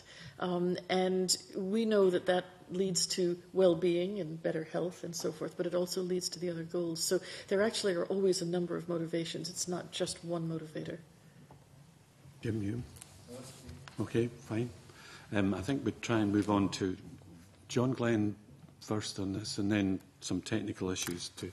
Yeah, perhaps just to reiterate a little bit what Susan was saying in the private sector. The sector in which I'm involved in, there is a great deal of interest and a sense of responsibility for trying to move this agenda forward. We ourselves are involved in renewable energy. We're involved in unconventional gas, conventional hydrocarbons. We're involved in affordable housing. So we're trying to do a lot of things in this space. In the rural economy, just about any land use is subsidised somehow or other by government. But to make some of the changes that we would like, and I think there are some exciting things that we can do, it does require an atmosphere of confidence and transparency. I'm not sure that some of the political imperatives that are floating around at the moment are doing much to foster an atmosphere of confidence in the rural sector. So, if I had a plea, I think there are some choices that have to be made about, is this more important than some of the more political dimensions to it? I don't feel these choices have been clearly made. Okay. Moving to the input from the climate change, the Committee on Climate Change, Angus MacDonald. Yes, thank you, Convener. Members of the panel will be aware that the draft RPP2 states that targets for 2023 to 2027 were informed by advice from the Committee on Climate Change. However, since that advice, new emissions data and projections have become available, which shows that the effort needed to meet the annual targets from 2023 to 27 is much greater than set out in the Committee on Climate Change advice. Can I ask the panel, and in particular Dr. Uta Collier from the Committee on Climate Change, to respond to the view that the 2023 to 27 targets in the draft RPP2 are even more challenging than the Committee on Climate Change originally envisaged? Like that, I expected that question would come. Just to explain, when we gave our advice 2 years ago, we knew that there was new work going on because the difference is all to do with agriculture and land use change. So the model the Scottish Government used for all the other sectors is exactly the same one we used. In fact, it's a model we originally commissioned from Cambridge Econometrics. So all the other sectors, same thing. But there was this new work going on, and I think we talked about this before with you, that agriculture, land use change, data and projections are incredibly uncertain nationally, but in particular at the devolved level. So this extra work went on, Centre for Ecology and Hydrology, this new FAPRI model, and that is what has made all the difference. Now, my colleagues have looked at the work that's been done under that, and we are confident that that is actually providing better data, better forecasts. I mean, there are still uncertainties involved. So we feel that what the Scottish Government says is actually probably true, that the effort now has to be greater because there is suddenly this 4 million tonne of CO2 gap. Okay. Any other points on that? No. Can we move on to the changing of the 2020 target? Alec Ferguson, please. Thank you, Convener. I think this is one of these issues that Richard Dixon referred to earlier, certainly as far as I'm concerned, in that if Spice doesn't understand this, there's no chance of me doing so. But I'm sure somebody around the table will. Now, I'm aware that the draft RPP2 states that the 2020 annual target now equates to a 43.66% reduction in emissions. And that's quite a change from the 42% change that was put in the 2009 Act. And I just wondered if anybody would like to comment on both the rationale behind that change, but perhaps more importantly, the implications of it. Richard Dixon. So, thank you. So this is, of course, because the baselines have changed, so the numbers for 1990, where we start from, and 1995 for some of the gases, are now different. And so the Act, of course, says that we will reduce emissions by at least 42% by 2020, so 43.66 still fits the bill very nicely. Now, the government could have changed the 2020 target and all the annual targets in between to make up for the fact that the baseline was now different, because the secondary legislation locks in actual carbon numbers. So it says 57 million tonnes in a certain year, for instance.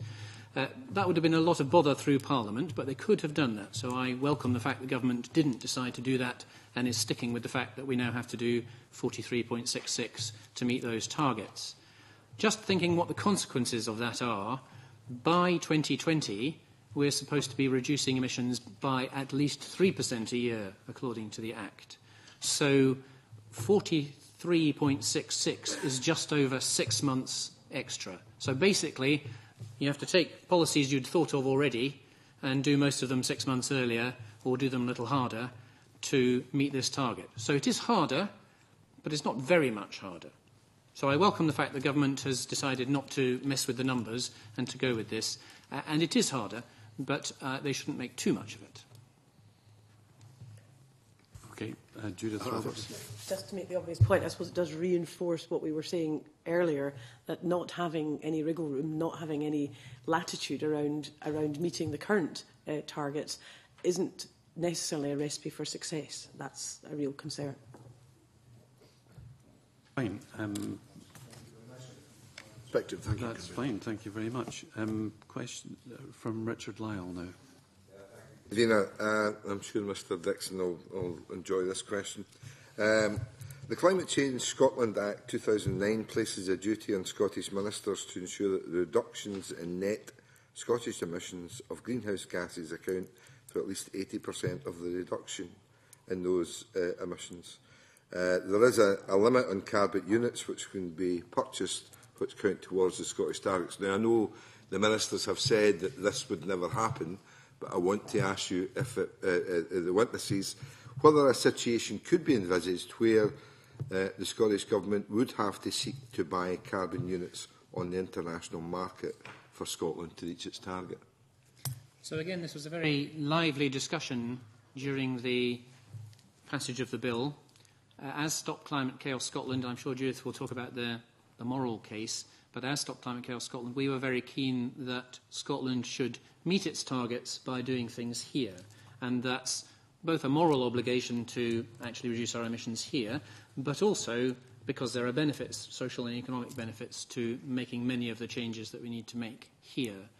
So we were pleased that there's a limit in the bill, in the Act rather, and we had hoped that it will never need to be used. So in the case of the 2010 target, in terms of what the Act says, we cannot buy units to make up the difference because the Act actually says we can't do it for the first 3 years. So it is true that in the future, if we miss some targets, the Act says we could be purchasing some of these international credits. But we would much rather that we try urgently to make up from domestic effort any shortfall rather than that we buy any of these credits from overseas. So some of these credits are very legitimate. They might be about making an Indian factory much more energy efficient or about electrification in an African township or village. And so they're doing social and economic good and they're really saving carbon. But many of these credits, there's a significant doubt about whether the thing you're paying for would actually have happened anyway. And so that's a big concern. But Judith, I'm sure, wants to add. I mean, really, I remember the discussion at the time as to whether or not we should actually push for no scope for international trading because we fundamentally need to reduce our emissions. And the trading, from our perspective as Oxfam, is delaying the inevitable and actually not fundamentally helping the situation globally. And so the weakness of the process and the reliability down the line of what actually happens internationally in developing countries, for example, is I would say the evidence around the good examples would be vastly outweighed by the evidence around the not good examples. And so what's actually happening on the ground in poor communities is that the fundamental change in emissions doesn't take place. And so that's the kind of, from Oxfam's perspective, if it isn't done in the developed nations, then it's not going to happen. So that major responsibility lies with us, not to buy it in from elsewhere, where in Bangladesh, for example, individual emission responsibilities are minuscule proportions of what we're actually doing. And if we don't make the change, in fact, in developing countries, they need to increase their carbon, their usage in order to have enough energy to live a decent life. So there's a whole lot of issues within that. We're glad to see it sustained, and we hope it will continue to be sustained, and the responsibility will not be taken up by international trading. Happy with that. Thank you very much. So we've got to measure the effectiveness, perhaps, finally, just now. Graham Day? Yes. I wonder how the panel feels we could better monitor emission reductions and the effectiveness of the draft RPP2. Is the monitoring robust enough? Ruta? One point I'd like to make is that certainly at UK level, but also actually our Welsh colleagues have put quite a lot of emphasis on having a monitoring system which doesn't just rely on carbon and on emissions, because as I said earlier on, with the 2010 target, you actually need to look beyond this and need to look at underlying trends. So what we've done at the UK level is actually we've got quite a complex system of, I should say not complex, and comprehensive system of indicators where for each sector we've picked a number of things. I think someone said earlier on RPP1 actually had numbers of installations of insulation measures. Well, we've got that to 2027, and we can actually measure against that. So for each sector, we can see, are we actually making progress on the crucial things? And it needs to be the big-ticket items, certainly, in transport, in the power sector, etc. And our Welsh colleagues have got something similar as well, so we would suggest that that kind of thing is necessary to help better monitoring. It would actually help us as the independent advisor as well, if we could do that on an annual basis, especially when we have this problem at the moment with the actual emissions data being, 18 months behind. We're obviously able to look at matters such as the reduction in carbon from the decarbonisation of energy. That's something which Callum might want to mention. The point I would make would be that we're getting much more sophisticated modelling now. For example, just yesterday there was some information came out from Scottish Renewables that showed that some work that they've been doing highlights the fact that for every gigawatt hour of onshore wind generation, that displaces 99.82 of gas generation. So there's some really solid information now coming out that proves that we can measure in different ways, and crucially looking at decarbonisation of the electricity market and moving to a much more renewables and low carbon future within Scotland can actually highlight these things. So the plea would be to keep the types and focus of measurement structures open and flexible over the next few years. Jim Hume. Yes, thank you, Convener. It was just to explore Dr. Collier's point regarding what's happening in Wales. I'm not too aware of that myself, because as has been said, absolutely, as it's been said, I mean, we're in 2013 now, and we know what was the targets that were missed in 2010, so we don't know what's really happened in 11 and 12.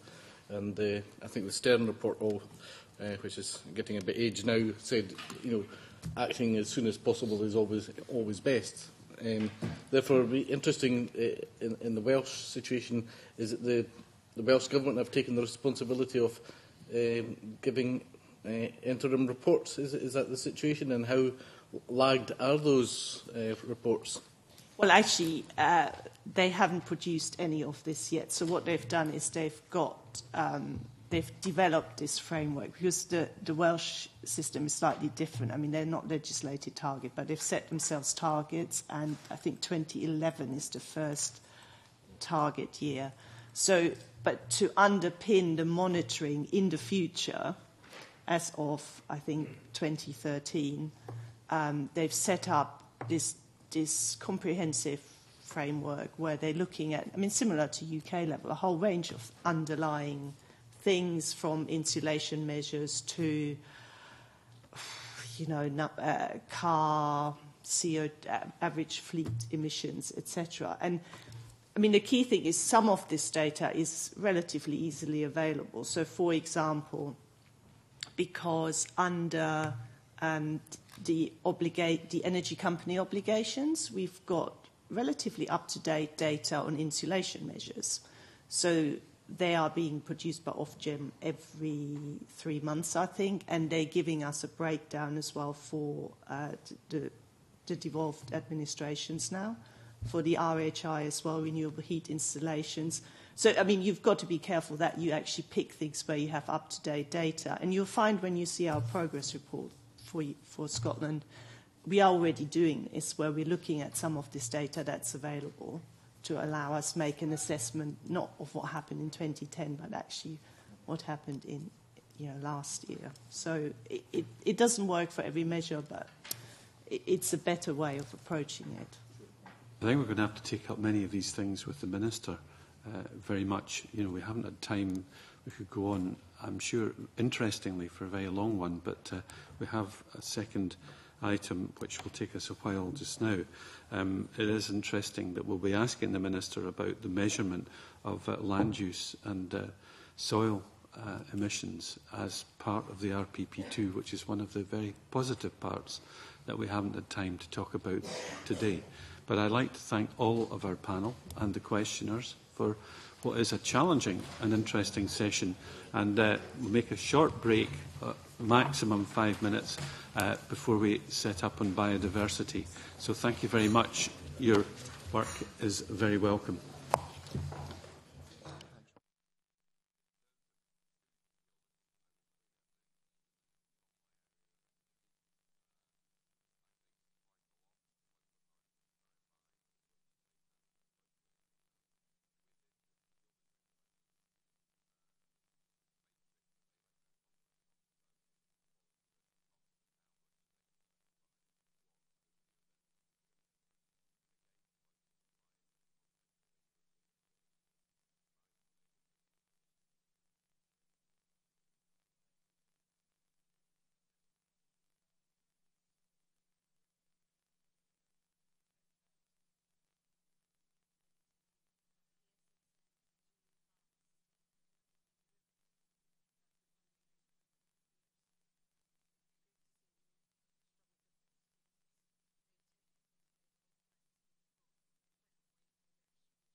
We now move on to agenda item 3, Scottish Government's 2020 challenge for Scotland's biodiversity.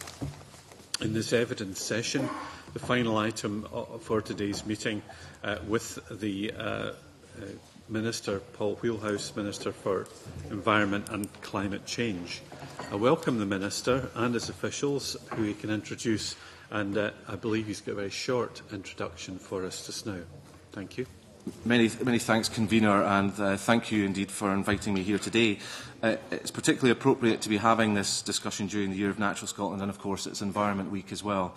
The theme of Environment Week is Scotland's Environment Revealed, and one of the key aims of the 2020 Challenge for Scotland's biodiversity was to reveal the benefits of biodiversity to policymakers and decision takers.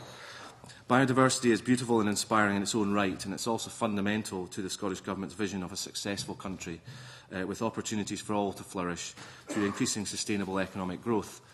A healthy environment underpins a healthy society, and key marketing messages in sectors such as food and drink, and this is a key message within the Refresh strategy. It also recognises that the 2020 challenge for Scotland's biodiversity is a big one. There has been significant progress since the original strategy was published in 2004, but we must do more if we are to make the step change needed to meet the 2020 targets. The document sets out 3 clear aims. The first is to protect and restore biodiversity on land and in our seas, and to support healthier ecosystems.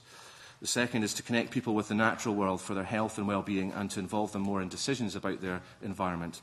And the third is to maximise the benefits for Scotland of a diverse natural environment and the services it provides, contributing to sustainable economic growth. During the debate in previous committee session, there's been much useful discussion, and some of the specific issues around ash dieback, BARA, squirrel pox vaccination, some more strategic, such as mainstreaming and delivery. The committee's remit also refers to the analysis of responses to the consultation, and those responses highlighted some crucial strategic issues, and I recognise that only by getting our framework and structures right now can we have the confidence to deal with the specific issues we know of today and those that will emerge in the future. And just as Convener indicated, just to introduce my colleagues who are with me today, you have Keith Connell, Charles Stewart Roper, and also Gareth Teavisides. Thank you very much for that. In analysing what the government's doing in this, why we missed the 2010 target, can you think of particular reasons why, but also good examples of why we didn't miss them by more?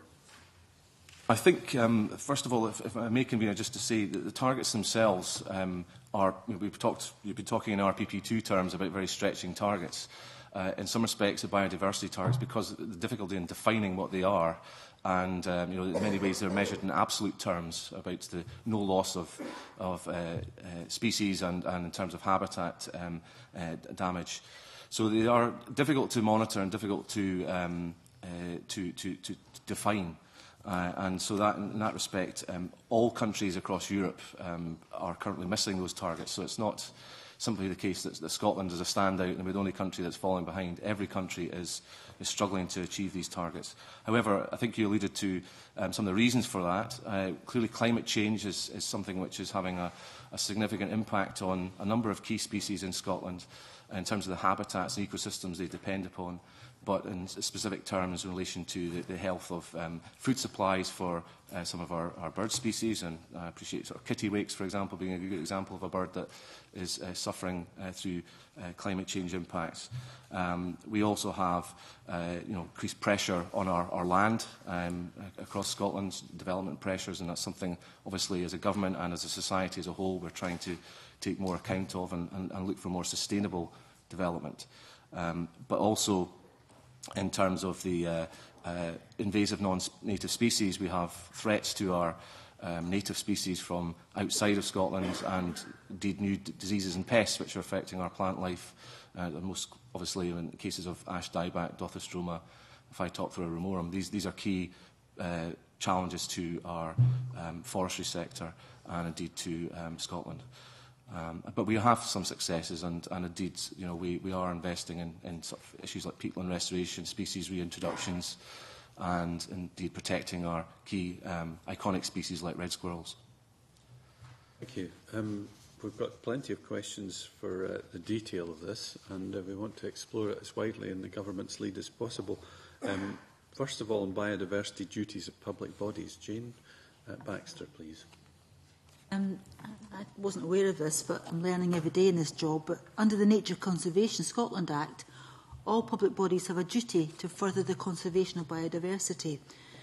And at our last evidence session, we heard evidence from David Jameson from Edinburgh Council and Maggie Keegan of the Scottish Wildlife Trust, and they were both arguing that other public bodies and local government have a huge role to play, in particular local government, which is a planning authority and a land manager and responsibility for education and community engagement. So they have a huge scope to do things. I wonder how you as a minister are going to incentivise local government to take on that role. Are there carrots or sticks or other things you can do to sort of reinforce the messages and get that back up the agenda in local government? Well, the encouraging thing is the early discussions I've had with the new convener in COSLA for environment indicate to me that there's someone I can work with very closely on this. I mean, clearly COSLA recognise the importance of biodiversity, and I think Councillor Hagan is someone who's looking very constructively at how local government in general can take forward agendas both on RPP2 and climate change, but also biodiversity. So I think we're in a good place in terms of having the ability to have a good working relationship with COSLA, and I'm confident that we will develop that. I think you're right to indicate it's an extremely important issue across the whole public sector. And one of the reasons why the biodiversity strategy is being developed in a way which is relatively high level. I know there's been some criticism, it's not gone down and drilled down into a lot of detail and very specific actions in there. It's so that document can apply as broadly as possible to the range of organisations across the public sector and indeed to the business community as well.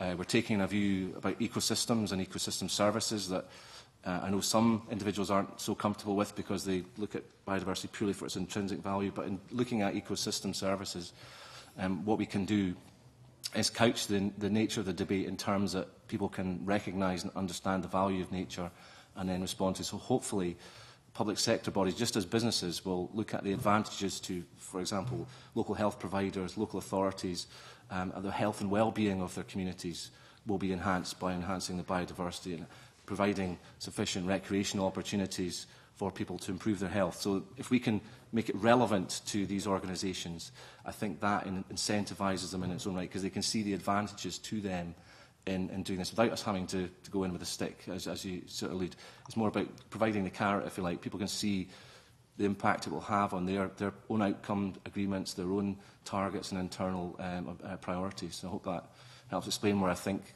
the influence can be, but I'm very confident we'll have a constructive relationship with COSLA, indeed across the public sector in general. Alec Ferguson on that point may want to come back. Thank you. Just taking that point a little bit in a slightly different direction, but Convener, if I may, because much of the evidence that we were given, indeed written and indeed oral, and it was mentioned in the debate that we had more than once, was that it would help in all of this if it was felt that the government, that the biodiversity strategy was bought into in all government departments, if I could put it that way. And I just wonder if we could get a reaction from the Minister on that and whether steps will be taken to try to bring that about. Absolutely. I fully recognise that environmental NGOs are looking for me, but more generally the government, to champion biodiversity. And I see it as part of my responsibility in the bilaterals I have with fellow ministers to highlight examples where we can indicate to colleagues that investment in nature and investment in biodiversity can have benefits to them. I think it's interesting that it was readily accepted that the Environment Minister should be involved with the Health Inequalities Working Group, the ministerial group, which is being chaired by Michael Matheson, and that's because of the recognition by Harry Burns, the Chief Medical Officer, and others of the importance of the issue. I was just mentioning to Jane Baxter about the health and well-being of community being directly linked to availability of forestry resources, natural environment investment in and around towns in terms of tree planting, and the benefits that can bring, particularly to sort of urban Scotland, but also more generally to society. So I think there are plenty of reasons to be positive that I think there is a recognition of the importance of biodiversity, and parts of government, all ministers are equally bound by the government's objectives in terms of biodiversity strategy. So I think that's something I would constantly remind my colleagues of as well. Very much. Good. On to the next question from Claudia Beamish. Thank you, Convener, and good morning, Minister. In terms of the objectives of the strategy, some have argued in evidence, and some of the NGOs have highlighted that there can be a conflict between the objective of the Scottish Government having made its primary purpose sustainable economic growth and the halting of biodiversity. And whilst we make strides in increasing resource efficiency and maximising the benefits we get from the use of a given quantity of natural resources, they would argue, if I'm reflecting this correctly, that we cannot continue to grow into the future without increasing consumption of natural resources, and one of the consequences of which is a continued loss of biodiversity. So if I could ask you, Minister, in terms of the strategy going forward, whether the government intends that the strategy which comes out of the process which we're going through at the moment will have a wider purpose than the 2004 strategy. Will the strategy replace that one? And why did the government choose the approach it's chosen? Often there are conflicts, as we all know, as MSPs, between, to give an example, in relation to objectives of public policy, renewable energy developments and biodiversity in uplands, for instance. And how can these demands be met simultaneously? So rather a lot of questions, but they are interrelated. No, indeed. I mean, if I take the last one first, I mean, clearly there is a recognition that there can be conflicts between sort of groups such as farming interests and the development of forestry. And indeed, we may end up with similar challenges and tensions between the desire that the government has expressed to restore peatlands and our own internal targets for 10,000 hectares of tree planting per annum.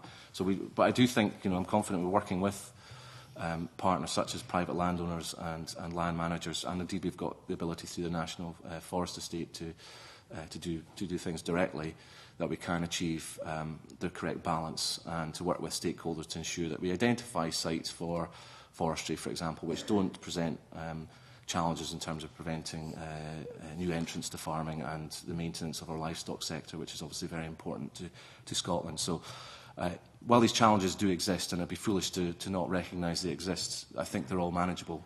Equally with the development of renewables, we have a perceived tension in terms of forestry where you have renewable projects on National Forest Estate, but by developing appropriate procedures and planning to ensure there's compensatory planting elsewhere, we can overcome those. So, as I say, it's not to recognise there aren't challenges, but I think we're a mature country and mature Parliament now. We can work our way through these.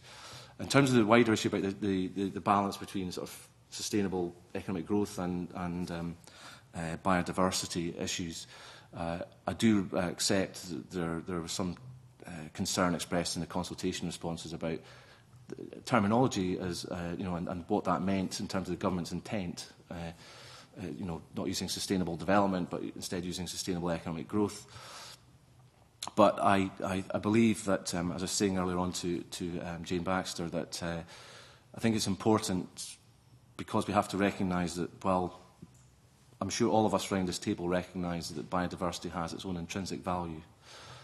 We have to couch the approach and the strategy in terms that all parts of the economy, whether they are altruistic or not, can buy into. And so if we can present the arguments in a way that demonstrates to individuals, businesses and communities that investment in biodiversity has economic benefits too, pretty much in the same way as maybe 20 years ago we were talking about the benefits of protecting the Amazon rainforest or protecting other international habitats, indeed species protection in the case of Africa, for tourism development. We are taking it to a level where we're getting a bit more nuanced, I suppose, but we are trying to develop an ecosystems approach so that individuals and communities understand that it's not just about the intrinsic value, but it does generate jobs and does support local communities as well. I hope that helps. Just come back briefly on that. Just in relation to whether this strategy will actually replace the 2004 strategy. What we're trying to do is effectively build on what was there and improve and update in many respects our understanding. Clearly, in relation to specific habitats, specific species issues, our knowledge is developing all the time. What we're trying to do with the document is not be too constraining in terms of having very narrowly defined targets that there has been a suggestion that that is the approach we should go down, but we're resisting taking that kind of view so that the document can remain relevant. Because, give you an example, if we were very specific on issues, specific threats in terms of pests, for example, that might affect our forest estate, and that we were developing this document last May rather than this May, ash dieback might not have been specified. But that has become a major issue for Scotland, as we all know. So by keeping it couched in terms that it can continue to be relevant, hopefully it will, over time, it will maintain its currency as well. But we're building on our knowledge that was developed for the 2004 document rather than completely scrapping every element of understanding. But it's a refreshed document and hopefully one that will be relevant for years to come. Just to follow up the point about conflicts, environmental impact assessments for developments such as wind farms obviously look at the impact on the flight pattern of birds and all these sort of things.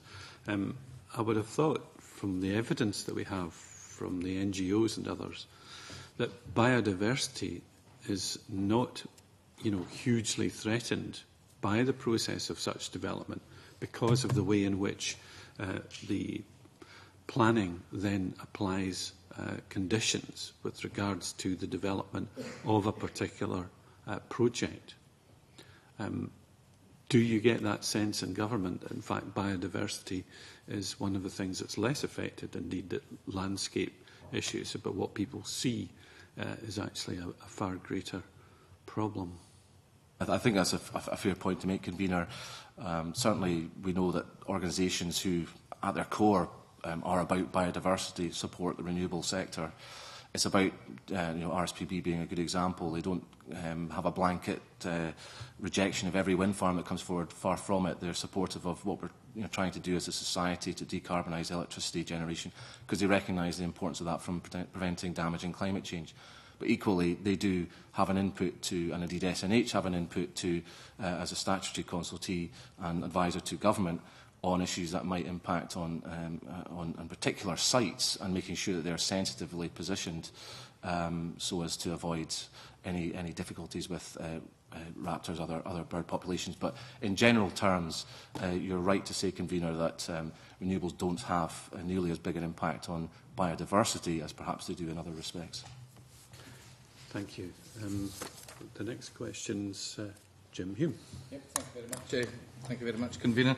It's just really looking at funding. In the past, Scottish Rural Development Programme has been the major funder for biodiversity, with all the many schemes there. And of course, that's European funding, and we've been waiting for the budget for that. At the moment, there's been an agreement at the European Council level to slightly reduce that by 6% from 89.9 billion overall to 84.9 billion. So there is a reduction there. But the other situation is I believe the European Parliament is still unhappy with the budget, so there's still discussions to go. I know Ireland is very willing to try and get this all sealed up budget-wise before the end of their presidency at the end of June, I believe.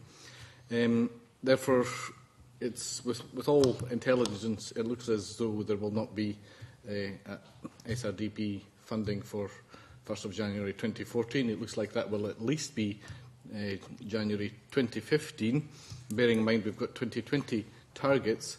I would just wonder whether the Minister thinks it will be possible to have a programme in place at what time, and to allow schemes to open for applications.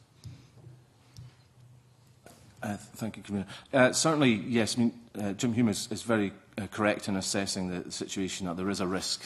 We do face a risk that there will be a transitional period where we have some uncertainty about what sort of plans we can put in place for a successor scheme to SRDP. What we are doing as a government is trying to develop contingency plans to allow for us to cover the important work that SRDP covers in relation to agri-environment projects for that period. If there is a delay, which appears to be likely at the moment, in achieving a smooth transition to the next scheme, then we will have adequate plans in place, and specific plans are being developed to ensure we maximise. There will be some potential loss of co-financing, obviously, for forestry projects, but we're trying to do our absolute best to make sure we minimise any drop in overall funding that there will be by looking at how we can profile our own spend to ensure that we can cover that period as best we possibly can, ensure we don't have a similar drop-off in activity that happened at the last transition. So that's very important. I would, Convener, with your consent, just wish to put on record, I know the Cabinet Secretary for Rural Affairs has made known his concerns about the emerging situation in terms of the budget for the successor schemes on Pillar 2. We do rely a lot on voluntary modulation at the moment from Pillar 1 to Pillar 2 to maintain the level of activity that we have at the moment, and that results from historic levels of activity having influenced the past SRDB budget.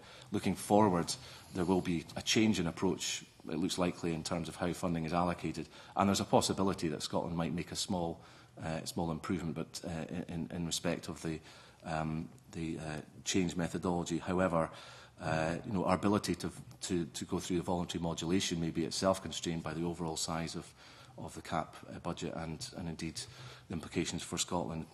So we were disappointed that the UK was not one of the 16 countries that pushed very hard in the negotiations for additional funding as part of the deal, which has been agreed at Council. And so, the possibility is that we are missing out on potentially hundreds of millions of pounds of additional agri-environment funding that might have come to Scotland if a similar approach had been taken by the UK Government. It's still not too late, of course, for the UK Government to reflect on that and in terms of how it allocates any funding that does come to the UK to ensure that adequate funding is given to Scotland. But I do want to put on record my concern that we do face a very challenging environment going forward in terms of funding agri-environment work. I'll not use this chance to remind members how members of Parliament voted regarding the European budget, but I think it's worthwhile to note that that you've actually stated that you're working on plans. When would your plans be available and known to public, if you like, regarding this interim period that we more than likely will face? We are, Convener, looking at having a consultation this summer, late summer, on the SRDP itself and what the scheme might look like. I'd be very keen for that consultation to have as much input from those who do rely on agri-environment funding and do have biodiversity interests at their heart to feed into that, so we understand where they perceive the pressure to be. But there will be a formal consultation, and hopefully in the committee and those outside Parliament can have a key role in influencing the future design of the SRDP going forward, so we can make the maximum possible use of funding to support our biodiversity objectives. Another member of the Coalition, Alex Ferguson. Do with coalition questions here, I can assure you, Convener. I wanted the Minister mentioned forestry planting, and obviously the forestry planting by the private sector, which is obviously very important in terms of meeting the overall target, which I think has now been changed to 100,000 hectares over the next 10 years. Still an average of 10,000 hectares a year. Obviously, the private sector is very dependent on agri-environment funding. And there is clearly, whatever the final amount might be, uncertainty over the level of that funding in 2014. Now, forestry schemes aren't just dreamt up today and done tomorrow. There's a degree of medium to long-term planning involved. And I just wonder if the Minister's in any position to say what impact the uncertainty over the level of funding in 2014 is having on the likely new forest plantations in 2014. He may not be able to be in a position to do that, but I think there is bound to be an impact. Well, look, and certainly, Convener, reassure the committee that we have a good pipeline of projects that we're aware of that we can fund. So I think the main impact of it is more likely to be on investor confidence because of the nature of forestry planting, and I'm sure Mr Ferguson is well aware, given his constituency interest, the very long-term decisions that have to be taken for those who are planting forests, particularly for the commercial timber sector, but more generally that people are looking sort of 30, 40-year time horizons rather than sort of 5-10-year time horizons. So we're very aware, having met with CONFOR and UK Forest Products Association and others, indeed those from a conservation angle as well, Woodland Trust and others who have a Scottish Wildlife Trust who have an interest in sort of forestry funding. that there are concerns about the impact of the shortfall in funding, but they do recognise, I feel, that it would be a short-term issue. The more fundamental point, I suppose, is the giving reassurance about the continued support from government for these sectors, and that we recognise the balance of tree planting that perhaps is needed to support the commercial timber sector. So those are the kind of nature of discussion we've had, and I think giving confidence about both the commitment to the 10,000 hectare per annum target, or at least the 10-year period. So I've been reaffirming our commitment to that. Certainly, obviously, RPP2 is out for a consultation at the moment, but that is a very clear commitment from government to commit to our forestry targets. And I've been reiterating that to the sector. So I think they have been welcoming that sort of clear statement of government's intent, and indeed to work with industry on plant health issues as well, to ensure that not only are we planting trees but they survive, and that there's a healthy forest supply for both biodiversity and commercial timber interests. Thank you. On forestry, before we broaden out back again to the SRDP, I asked the Forestry Commission in our RPP inquiries about whether the nurseries are planting the seedlings at the moment. Do they have the confidence, because they're the essential part before people are planting out? I didn't get a certain sense that we knew that this was going to happen, because I think it's important that we reassure the private sector with 2/3 of the forests that in fact there's going to be seedlings there, because the problem is that the market has got to be perceived to be there for the nursery people to plant in the first place. Absolutely, Convener, and that's something that has been raised with me in the context of discussions with CONFOR in particular. I'm well aware that the short-term funding hit there may well be in 2014 is probably of key importance to the nursery sector. Obviously, they've got the other challenges posed by disease and pest issues as well, and knowing what to plant. So we're trying to be as clear as we can to those in the sector as to what guidance there will be from government and from Forestry Commission Scotland on what replacement tree species we would anticipate in terms of replacing ash, or indeed helping to protect our investments from the tax-wide Dothostroma, Phytophthora, other diseases. So there's lots of uncertainties, and I recognise that, but we're trying to, on the financial side, we're trying to ensure that we have as much work done to ensure we've got a plan B for the event that there's a gap in co-financing. And I can assure the committee that we're working very hard on that to ensure there's a minimal drop in overall funding for forestry, which hopefully will give confidence to nurseries that there will be a continued stream of work in that period. But also, obviously, through the Tree Health Working Group, looking at specific issues of the other threats that they face. Thank you, Convener. Just a brief question, Minister. I wonder if you're concerned at all about the availability of SRDP funding for biodiversity, given the competing and increasing demands, it would seem, from so many other quarters for financing of projects from this particular pot. Absolutely, and I was just saying earlier on to Mr Hume that a substantial amount of funding that's currently dedicated to agri-environment funding comes from voluntary modulation from Pillar 1 funding, and we know that farming is under increased pressure as well. So we have some concerns about greening of CAP having been watered down, and the impact that might have on funding for agri-environment work, but also the overall level of funding that's available to us. And you're quite right, Mr Day, to highlight the competing pressures there are on government in general. So we're not in a position where we have an abundance of riches that we can find funds for elsewhere. So there are real concerns about funding going forward, but all I can do is assure the committee that that I will be fulfilling my role as anticipated by Outside Bodies to bang the drum for biodiversity, and by emphasising the ecosystem services approach and the value to society, encourage people to see the genuine economic value of investing in biodiversity as well. So that if there is a cost-benefit analysis, the economic benefits are well understood. Jim Hume, finally.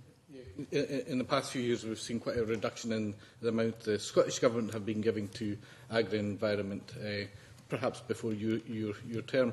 Will yourself be fighting within the Cabinet, etc., to actually make sure that's not eroded anymore, or even increased, perhaps? Well, I think obviously when the SRDP comes, and I know I've had some correspondence in the local papers with Mr Lamont on this issue, that there is the overall level of funding has per annum has gone down, but we're reaching the end of the current funding scheme. The level of demand is pretty consistent across. So we're getting about 85% in my own area and your own area, Mr Hume, about 85% of applicants are having their applications approved, and that's consistent with previous years. In fact, a slightly higher proportion are getting approved this year than there was last year. So, you know, yes, there has been a tailing off of funding as we come towards the end of the period, but that also reflects the fact that the government took a decision to bring forward funding to assist the agricultural sector and the rural economy at a time when the downturn occurred in the UK economy. So, you know, it's a mixture of reasons there, but hopefully there won't be a similar downturn in the next period of SRDP. Heaven forfend, a nearly good news story. The implementation policies. Nigel Dawn. Thank you, Convener, and good afternoon, Minister. The 2020 challenge document suggested that biodiversity policies might perhaps be implemented at river catchment level, which of course would be a very interesting map of Scotland, and one I've never seen, but of course every square metre is in some river catchment area. I'm wondering whether there are plans to work on that, to have plans which actually are for each river catchment area. If there are, who's going to do it, who's going to pay for it, and how soon are we likely to see them? Please. Those are excellent questions, and we have to rely on my colleagues to deal with the latter parts of those. But certainly, you're right. I mean, we're trying to look at sort of integration of things like biodiversity strategy, land use strategy, and indeed river management plans, catchment management plans. These are very important to us as documents. I think, you know, to give an example, one that I'm sure Mr Hume will be very familiar with, and indeed Claudia Beamish will be very familiar with, in terms of the Tweed catchment. There's been a lot of work done sort of at a local level on invasive non-native species. They're doing excellent work in the Water Framework Directive. You know, generally speaking, sort of issues to do with obviously wild fisheries, taking quite a comprehensive view of the health of that river catchment, and there's really good reason to be confident there are improvements, significant improvements in the quality of that river catchment plan. So I think, you know, I'd be interested in seeing a map. I don't think I actually have to date seen a map with all of the river catchments on it, but that's a good point. I'll maybe address that one to officials after I've left the committee. Yeah, I think you know, knowing the kind of good work that is happening at a level, I think taking a comprehensive view of the health of a river catchment is a very constructive way to go, and has a certain logic to it. So I don't know whether maybe Keith Connell might be able to pick up that issue. I was just going to remind the committee of an announcement that the Minister made a couple of weeks ago about two land use strategy regional framework pilots, one in the Borders and one in Aberdeenshire, being supported with some government money starting in April. Happy to provide further details to the committee. Thinking about the value of the valuation of ecosystem services, to start off with, how are these going to be accounted for in planning decisions? That's a good question as well. I'm getting a run of good questions there. In terms of the ecosystem service report, I think it's, as our understanding develops of how particular aspects of Scotland's wildlife and environment sort of contribute to, you know, particularly sectors like tourism, food and drink production, I think is a classic example. You know, where there are very, very clear linkages, both directly in terms of the product we actually produce as a country, but also, as I've increasingly become aware, in terms of interaction with the agriculture sector and indeed the Cabinet Secretary with regard to whisky and other sectors, the importance that these companies rely upon Scotland's pristine environment as it's perceived internationally as a selling point for the premium price that the people pay for a quality product from Scotland. And obviously, you know, we've got into issues with the health of the meat supply in recent weeks, but, you know, the kind of investment Scotland's been making in terms of building a reputation in respect of farm-assured meat products. But this is a similar issue, that the recognition that the environment has a critical role in attracting investment to Scotland, attracting custom to Scotland in terms of our export industries. And I think as our knowledge develops, then that should strengthen the arguments that are then presented by local authorities if they're questioning the legitimacy of a planning application, but also those applicants that are doing something to enhance our biodiversity and to be able to express it in terms of how it will enhance the economy as well. So I think it's an emerging area of our knowledge. Clearly, the Natural Capital Index is something that Scotland is kind of leading the way in terms of developing a way of measuring the health of our natural environment. And I think there's a lot more we could do, but we're some way further down the line than perhaps other countries are in that respect. Would you intend to try and make it a key feature of planning policy, engaging the planning minister in this at the early stage? Certainly, Convener. I mean, in terms of NPF3, we've obviously got consultation going on that. I know there are people I've consulted with, like Woodland Trust, for example, very keen to see protection of ancient woodlands, which is currently in the document as NPF2 as things stand. They want to ensure that's retained for NPF3. So we're getting representations as ministers as to specific aspects of planning policy that people either want to see retained because it's seen as an asset, or indeed enhanced if they feel there are weaknesses to be addressed.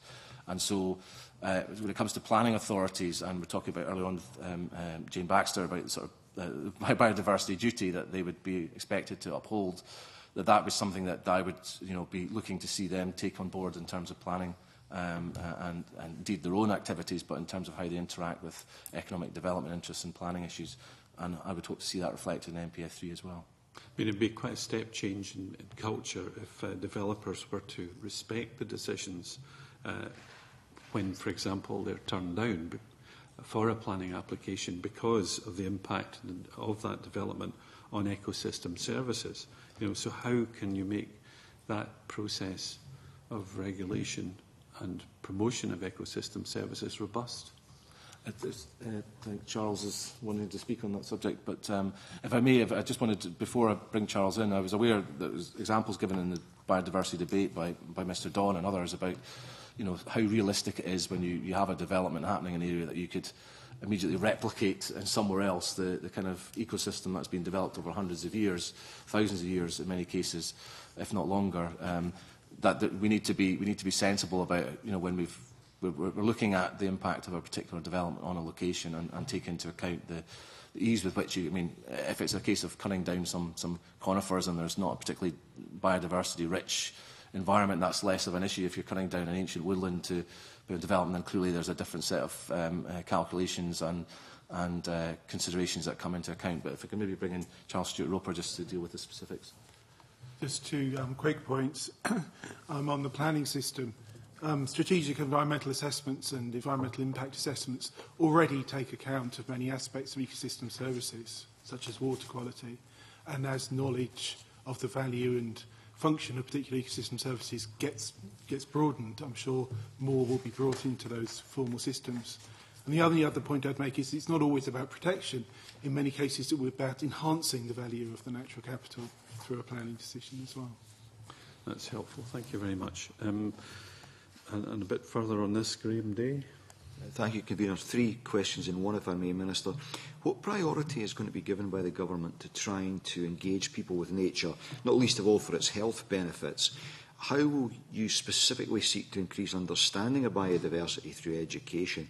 And would you agree that using the word biodiversity, which it's suggested that up to 75% of the public don't understand the meaning of, is perhaps hindering the process of raising awareness and understanding, and that deploying the phrase the balance of nature, which our colleague Alex Ferguson used in the recent debate, might actually be more helpful? Well, certainly, I think you raised a number of very important points there. In terms of engagement, I'm aware that not only in the session that you had at the committee with Deborah Long sort of gave evidence on this issue, we generally believe the public are reasonably well engaged socially and culturally, but in education, perhaps there's more we could do in terms of biodiversity. And we've got some good initiatives like eco schools, we've got forest schools which are developed. These are positive things, but I noticed from discussions I've had with SWT and others that there's a tail-off in, if you like, an interest among secondary school pupils. So we do really good work in primary schools. generally speaking, very good engagement. In fact, the first event I attended as Minister was a BioBlitz, the local primary school Tynehead in Midlothian at Vogrie Country Park, where they were doing a citizen science event, if you like, monitoring the health of ponds in area. So there's some really good work that happens at primary school level, but we do see a tail-off in interest in secondary school level. So indeed, I've been having one of the bilateral discussions I've had is with Mike Russell as Cabinet Secretary for Education and Lifelong Learning about what we can do within the Curriculum for Excellence to enhance the environmental aspects of the curriculum throughout all subjects, because there's clearly examples where you could use environmental examples in demonstrating techniques and indeed sort of mathematics and so forth, where we could do more to engage pupils in that. I think in terms of the understanding of the term biodiversity, you're absolutely right and correct in raising that as a concern. I think the biodiversity strategy, it's fair enough for the strategy because it's pitching to stakeholders such as local authorities, NHS, other parts of government and indeed our stakeholders to use those terms. And ecosystem service is an ugly term if ever there was one, but it's an important one. That we use this kind of jargon because when we're talking to ourselves, but we need to relate these messages to people in terms they can understand, and that's why use of terms like nature and wildlife and an environment people can get, they can understand that, whereas perhaps biodiversity is something they would quite understand what you mean intrinsically. But we in terms of what we are doing, I mean, Scottish Biodiversity, because I understand, has been rebranded as a Festival of Nature this year. That's a good example of why there's been a change in approach by not just by ourselves but by others. In developing Scotland's Nature app, which is a new app that the Cabinet Secretary has launched recently to promote key species in Scotland. We haven't gone for a Scotland Species app or a Scotland Biodiversity app. It's a Scotland's Nature app because it's pitched at a level that we can use it in schools, or people could adults can use as well. So it's finding terminology that people understand and can buy into. I think is absolutely crucial. So you're absolutely right in that. Thank you. Okay. And now Claudia Beamish. Could I ask you, Minister, about ecological networks, which fits, I think, quite well with the previous questions which have come up because it's a sort of spatial planning issue, I believe. The 2020 Challenge document states, and I quote from it, that protected places lie at the heart of the National Ecological Network, delivering multiple benefits to the people of Scotland. And you will, of course, be aware of the Central Scotland Green Network, which is being developed over a number of years now. Could I ask you how you intend, or how the Scottish Government intends to create a National Ecological Network? One of the purposes, of course, being to protect connectivity between protected areas, and it is, of course, important as a response for species support in relation to climate change. Will the biodiversity strategy be able to help this, and will it be part of NPP 3, do you think? In terms of the latter point, I know it's clearly SWT and RSPB have made a pitch to myself and Mr Mackay in terms of including a national ecological network in NPF 3.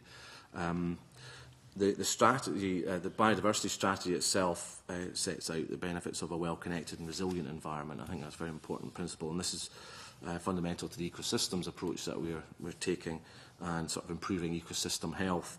But in terms of the national planning framework, we've received sort of to date 240 national development proposals for that document, including establishing a national ecological network, of course. The main issues report is due to be published in March for public consultation, and it will identify those proposed national developments that are considered to support the preferred strategy and options around that strategy. The proposed National Planning Framework 3 is anticipated laid before Parliament for consideration in autumn, and officials have held a briefing session for members of the Scottish Parliament on the preparation of NPF 3. I apologise if I'm being seeming to be obstructive in answering that part of the question, but I wouldn't want to prejudge another minister's consultation on what they consider. We will obviously make representations about connecting to biodiversity strategy and the land use strategy, and the importance of having the kind of initiatives that would perhaps be part of a national ecological network supported, like Central Scotland Green Network. And clearly, the Central Scotland Green Network, I think, has been a real success, and I'm looking forward to learning more about what it's actually doing on the ground. But from what I gather to date, I think it is a really good example of where investment on a national project has been successful. But I wouldn't want to prejudge what colleagues are considering at the moment in terms of local government ministers' responsibilities. Right, thank you. Could I just ask you, looking forward to the future, how a network in Scotland will join up with ecological networks in other UK countries and with other neighbouring countries, which is obviously a difficult question at this stage, but are there any discussions going on about how that might happen on a more on a broader level? Well, certainly the British Irish Council Environment sort of ministers' meetings provide a really good opportunity to discuss issues. And in fact, the first one, as I say, I attended was all about biodiversity. And the JNCC plays a particularly important role in looking at the health of the UK's biodiversity and indeed interaction with Ireland as well. I have to say, in terms of connectivity, we have to be careful. There are obviously cases where connectivity is a good thing, but it can be a negative as well. And particularly when you're looking at, in the south of Scotland, as we know very well, protecting our diminishing red squirrel population, and indeed I'm going to be, I believe, meeting member on that matter, that if we connect up too well to networks south of the border, we can actually spread grey squirrels into areas that have remaining red squirrel population. So it has to be a sensitive approach that takes account of the different pressures there are. But in general approach, I'm certainly very sympathetic to looking at ways in which we can improve the ability for wildlife to expand its range and to repopulate areas that have obviously had loss of biodiversity in the past, or loss of habitat, rather. I want to talk a bit about the restoration of degraded ecosystems, but I'm also conscious that next week we're dealing with RPP2, and I want to try and avoid discussing deep peat or raised bogs just now, because we may repeat ourselves. There you are, I got it in, the P word. But we're talking about including in the ecosystems resilience of strategies, restoration of at least 15% of degraded ecosystems. Leaving aside the P word, can you discuss any other degraded systems that you expect us to be able to deal with? Well, indeed, Convener, I will do my best to avoid referring to the P word. We're looking to restore coastal dune and heathland areas. That's another example, particularly where 20th century sort of forestry planting is threatened by sea level rises and inhibits natural coastal protection. Indeed, when I was in the Western Isles last week, I was hearing about sort of issues to do with the macaque and protecting the macaque and allowing a good example of ecosystem service, a golf course which was in the sort of South Uist area, allowing it to the macaque to recolonise, if you like, part of the beach to strengthen the natural sea defences.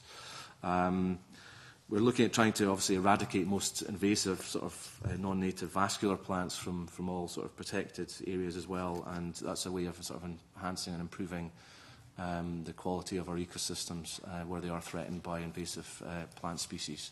And I suppose referring back to the Tweed as an example, there's been a lot of good work there to eliminate knotweed and various other invasive plants. So, we're supporting those kind of initiatives as well to enhance the sort of natural environment is a very important step we can take. I think I avoided the P word there. We'll come back to that. But on a non-invasive species, Angus MacDonald. No connection.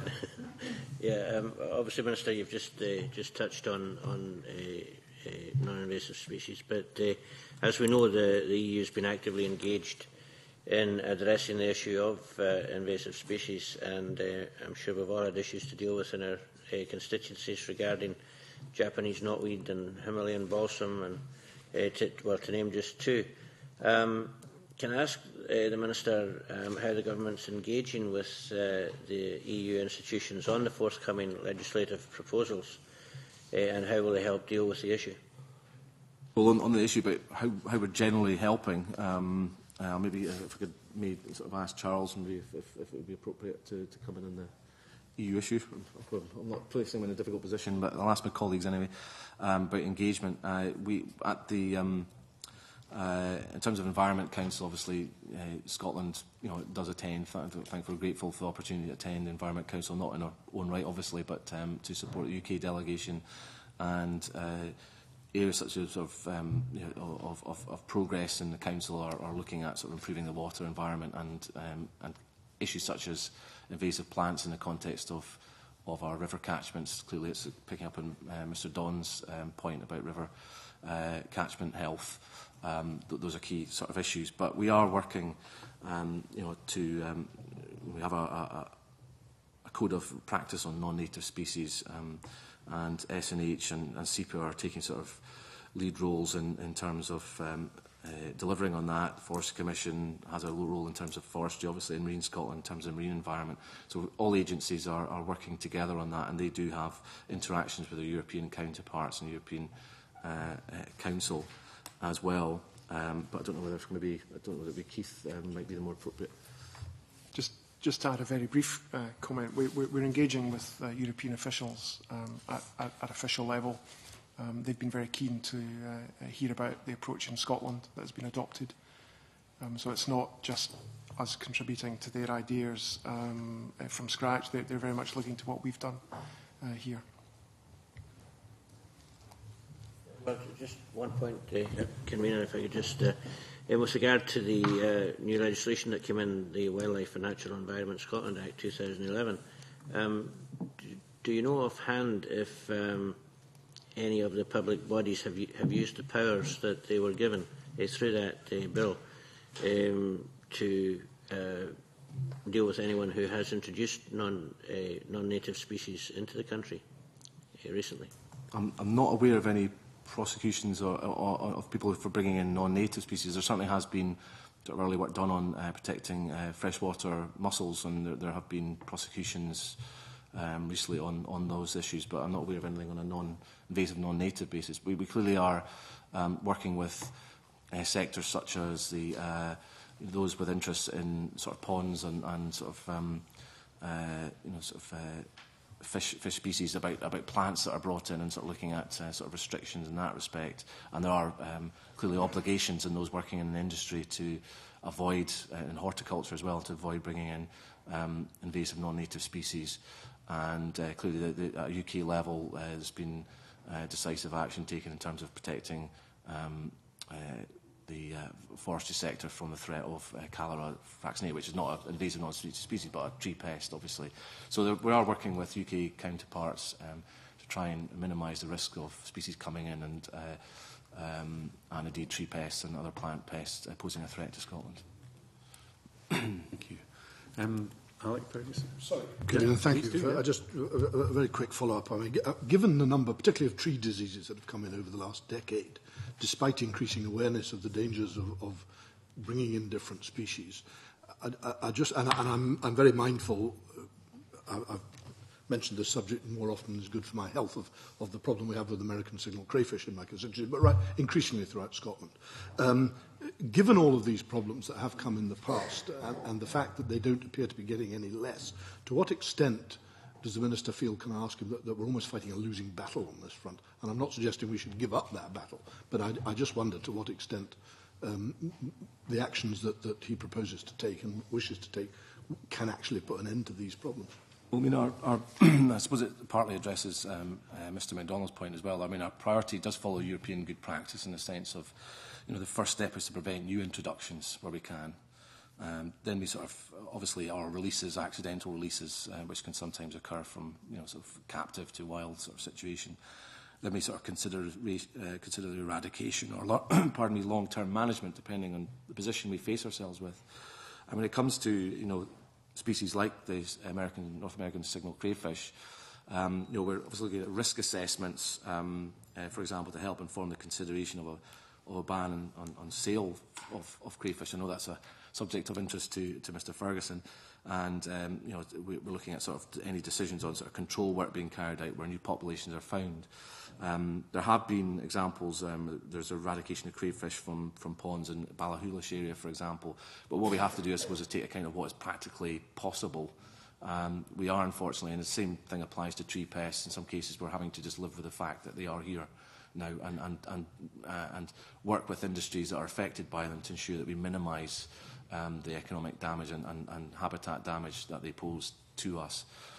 So hence it's important to work with industries in each case, and obviously in the case of crayfish, to look with the fisheries about how we can manage a situation at a local level where that's possible to do so. But ideally, we need to, in a situation where they're already present, absolutely must prevent their spread. Initially, the hope was with ash dieback, for example, we could prevent its spread in Scotland. That's just simply not going to be possible, and we recognise that. So it's about managing the process, giving us time to develop alternative strains so we can develop a viable ash tree that can be resilient to such diseases. So we're having to take a nuanced approach, a sophisticated approach, depending on what the particular threats we're faced by, and to assess the risks that they pose. Thank you. That's for the moment. Thank you. Turning to the marine environment, Claudia Beamish. Minister, you've already highlighted some coastal issues in relation to dunes, and in the consultation for the 2020 strategy, some consultees had highlighted the importance of the links between land and marine issues in relation to biodiversity. I wonder if you could make any comments specifically on the protection, or perhaps the better protection, I should say, of internationally important seabird species, but also as on land, in our marine environment, there are increasingly developing demands and sometimes conflicts. And I wonder how aquaculture, which, as you know, on committee we've been looking at, and also fisheries and other demands can be balanced with the importance of developing and enhancing biodiversity in our marine environment. Very, very important point. And, you know, obviously Scotland has a tremendous opportunity to use its marine environment for generation of renewable energy. But with that comes a responsibility to ensure that it happens in a way that is, sort of minimises damage to the very precious marine environment we have. So, in respect to discussions I had with the Deputy Director of DG Environment in Brussels regarding, you know, how we would, you know, the kind of pressures we face in terms of habitats directives and indeed the development of our renewables industry and indeed aquaculture and other development pressures.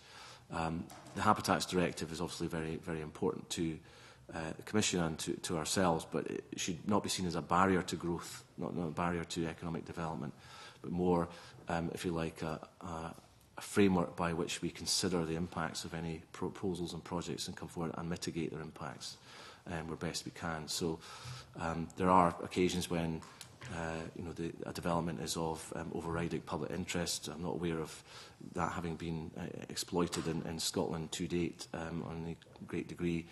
But for the most part, we're confident that developments such as the marine renewables sector, indeed developing harbours for the manufacturing and installation of these sites as well, can be done in a way that's sympathetic to habitats directives and the impact it would have on seabirds, harbour seals, other key species that we're seeking to protect. So I think you know, it's sometimes seen in the outside world that the Habitats Directive is an ultimate ban on any economic aspirations a community has, but it's more, in my interpretation, about ensuring that the habitats are respected and the environment is respected, and that we work around those concerns to ensure that we have a development that's in sympathy with the environment and not to its detriment. As it comes to seabirds and the need to protect them, very important that we do protect our seabirds, but we are working on at least a couple of examples in terms of protecting black guillemot and sand eel as a key food source for many of our seabirds, like puffins and other species, which I'm sure would be of pleasure to Claire Baker, who I think is a species champion for puffins, that you know, that we're protecting, proposing to protect, and in consultation on MPAs areas which are important for sand eels. So it is difficult where you've got migratory species to define an area that is, if you like, it could be defended scientifically as the key territory for that species when they are migratory.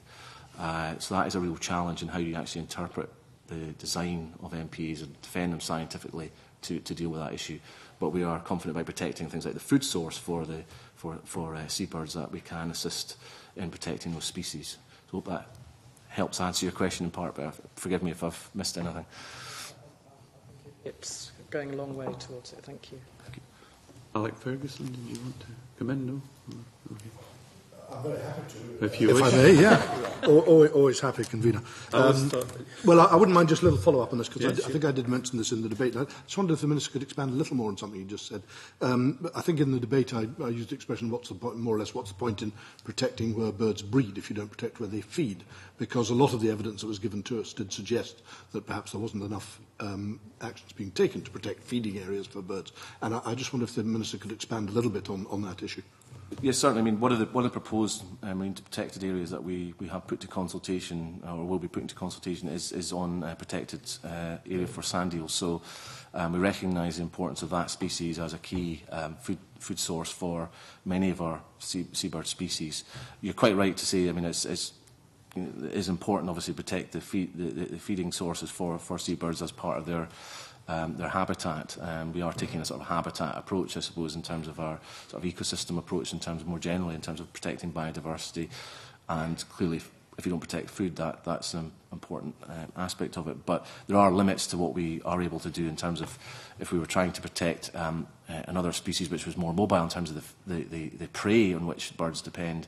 That would be difficult to define an area, because obviously fish move over a huge range. But we do know that certain areas have concentrations of sand eels, so it's easier to define an area that you could protect which would achieve that objective, but it is more difficult generally to, say, protect cod in a particular area, or indeed otherwise we'd probably be in a lot happier place in terms of understanding how to protect our key fish stocks. Okay. Thank you. Thinking about genetic diversity of farmed plants and animals in this subject, the EU obviously has got a very specific seed list, and yet, alternatively, we're being urged to make sure in biodiversity terms that we should minimise genetic erosion and safeguard genetic diversity. Can you tell me what work the government plans to do to safeguard the genetic diversity of farm animals and crops? Well, clearly, Convener, the government's got a strongly held view that GM in agriculture and food production should be avoided in Scotland. And while we have, on occasion, I've had indeed to sign off on a number of vaccine development for obviously diseases, that we've had to allow a degree of GM to be undertaken in that respect, in terms of protecting our food supply, which is perceived internationally of being free of these sort of issues and is seen as being a premium quality product because it is natural, and we have a diverse range of plants in Scotland, which is obviously sustaining our biodiversity. We are linking into issues such as the health of our bee populations as well, which were clearly very important when you have an agricultural system which is not GM focused and you rely on pollination to continue to encourage a naturally evolving agri-environment, if I may put it in those terms.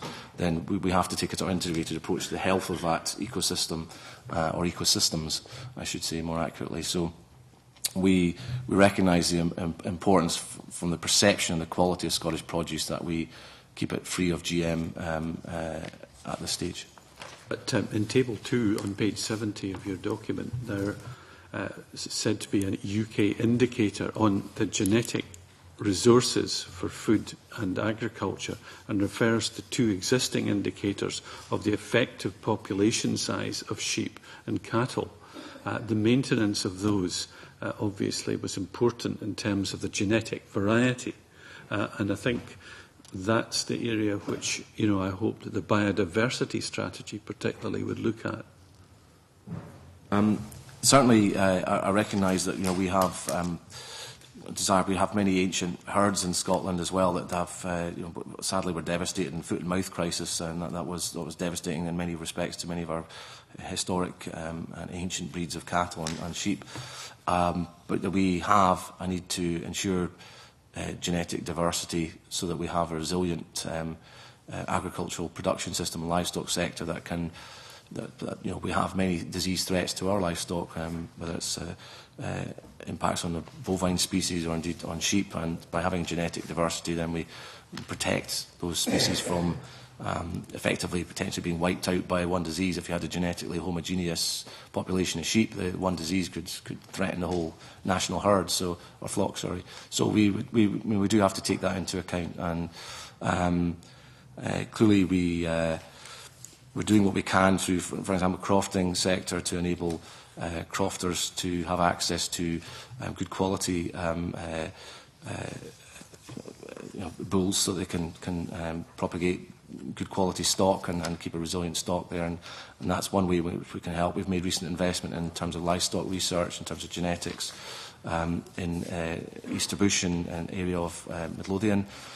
So we are taking steps to ensure that we understand these issues, the importance of genetics and agricultural production. And indeed, in some of the cases where there's farming for, Scotland's Future Farmer winners, I visited one, Dringstone, which Claudia Beamish may be familiar with, and near Hoyk, where they are doing work themselves and looking at EBV, the issues to enhance the value of their stock, look at the health of the progeny of their stock and their productivity. So rather than being pretty sheep, they are sheep that are healthy and robust and, in theory, contribute to lowering climate change as well.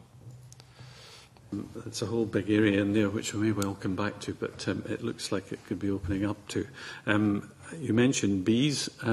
Richard, a question about bees. Minister, you actually touched on a question in your last comments there, which I would like to bring up with you, the factor of bees and the plight of the bumblebee. And I know that representations have been made to this committee in order to look at the neonicotinoids which are being used. And the European Commission is considering suspending the use of 3 pesticides on any agricultural crops that attract bees. Specifically, a measure would prohibit sale and use of clothiridin, thiameximoxam and diclopridid on crops attracting to bees, including sunflower, rapeseed, corn. Similarly, prohibit sale and use of seeds treated with the 3 pesticides. Exceptions would include crops and seeds that don't attract bees, but could I ask you, what is the Scottish Government's position on the European Commission's proposal to ban the use on certain crops? When will the Government receive the advice of the Advisory Committee on Pesticides, and what are the implications of the ban for Scottish farmers? And most importantly, what is the implications for the poor, humble bee? I'm not sure if Mr Lyles has championed for the bees, but he's done a very good job there, I have to say. I was aware this issue may come up, so I've kind of got a line here which I hopefully will help you. Scottish ministers currently have legal powers to withdraw or amend an existing pesticide authorisation in Scotland, so that's something we do have as a power. However, sort of enforcing a ban on the use of neonicotinoids, and I had to practice that word as well for a while, in Scotland would be problematic. And any enforcement would need to cover both the sale of neonicotinoids for professional and amateur use, as well as imports of seeds treated with neonicotinoids. So, even if we ban their deployment, we still have seeds coming in which contain are contaminated with it if we ban it. We're currently waiting on advice from the Advisory Committee on Pesticides on the European Food Safety Authority's review of neonicotinoids, and we're also waiting to hear the Commission's final proposals for restrictions on their use, which are likely to be voted upon by Member States at Standing Committee meeting on 25th of February. So our position obviously will have to reflect on what judgment is taken by Member States on 25th of February. Whatever happens, we need to take a balanced and proportionate approach to any restrictions to meet the needs of farmers while safeguarding the environment. And certainly the Government does take very seriously the issue of bee health for the reasons I outlined to the convener. And indeed we have a bee health strategy, so we will need to look at it in the context of what the Government's objectives are for supporting our very important bee populations, and also to take into account what European ministers decide on the 25th. But I'm happy to write back to the committee once we've received that decision to give a definitive view on how we will take it forward, if that would be of assistance. Okay, thank you. That's good. Thank you for that. Just a final point from Graham Day. Thank you, Convener. Does the Minister agree that we will need to be able to measure as accurately as feasible the progress of the strategy? And if so, what indicators can we anticipate being put in place to aid that process? To what timescale? And how often would he feel it useful for updates on progress to be made available? Well, one thing I was aware of, Mr Day, in the context of the debate, I mean, Hans Alan Malik, for example, was asking for, could we not produce data at 6-month intervals? And while I can understand the desire to have regular updates, we would be facing a position where a lot of our resources would be dedicated just to monitoring populations of species throughout the year. And indeed, it would present us very practical difficulties. For example, the phrase, one swallow doesn't make a summer is there for a very real reason that swallows are migratory birds and come for only part of the year. So if we were to take statistics of one part of the year and suddenly discover there are no swallows in Scotland, we'd have a panic. So we have to take a very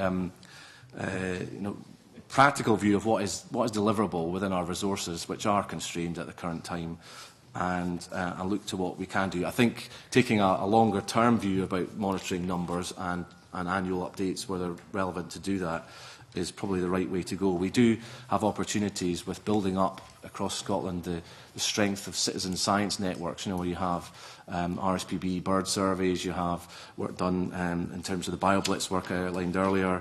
We have many raptor monitoring group play a very important role in helping us understand what's happening to our key raptor species. So we have a lot of good work going on out there, and it's about working with those partners to ensure that we have as much good quality data coming forward that we can use.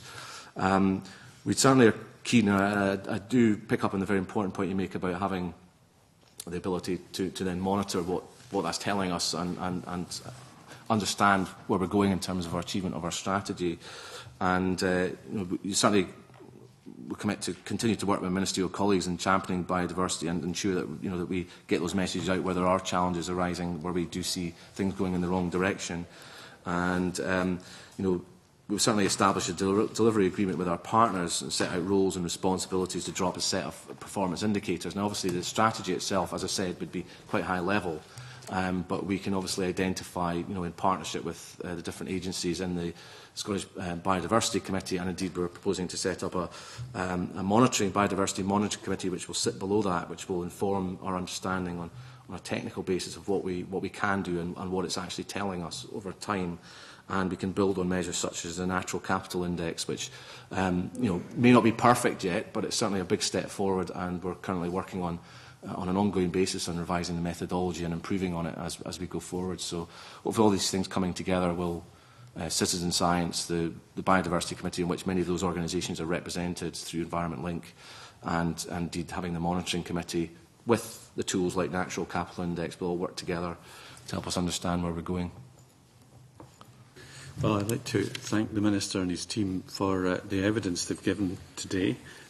We will be writing to you. It is the end of this episode, I suspect, because this Parliament is taking the subject seriously, that we'll find a lot of ways in which we can interrogate the Government's actions in future. So thank you, Minister. And that would close this meeting.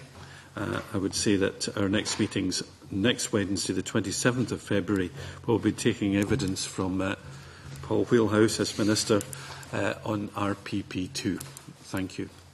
Good afternoon.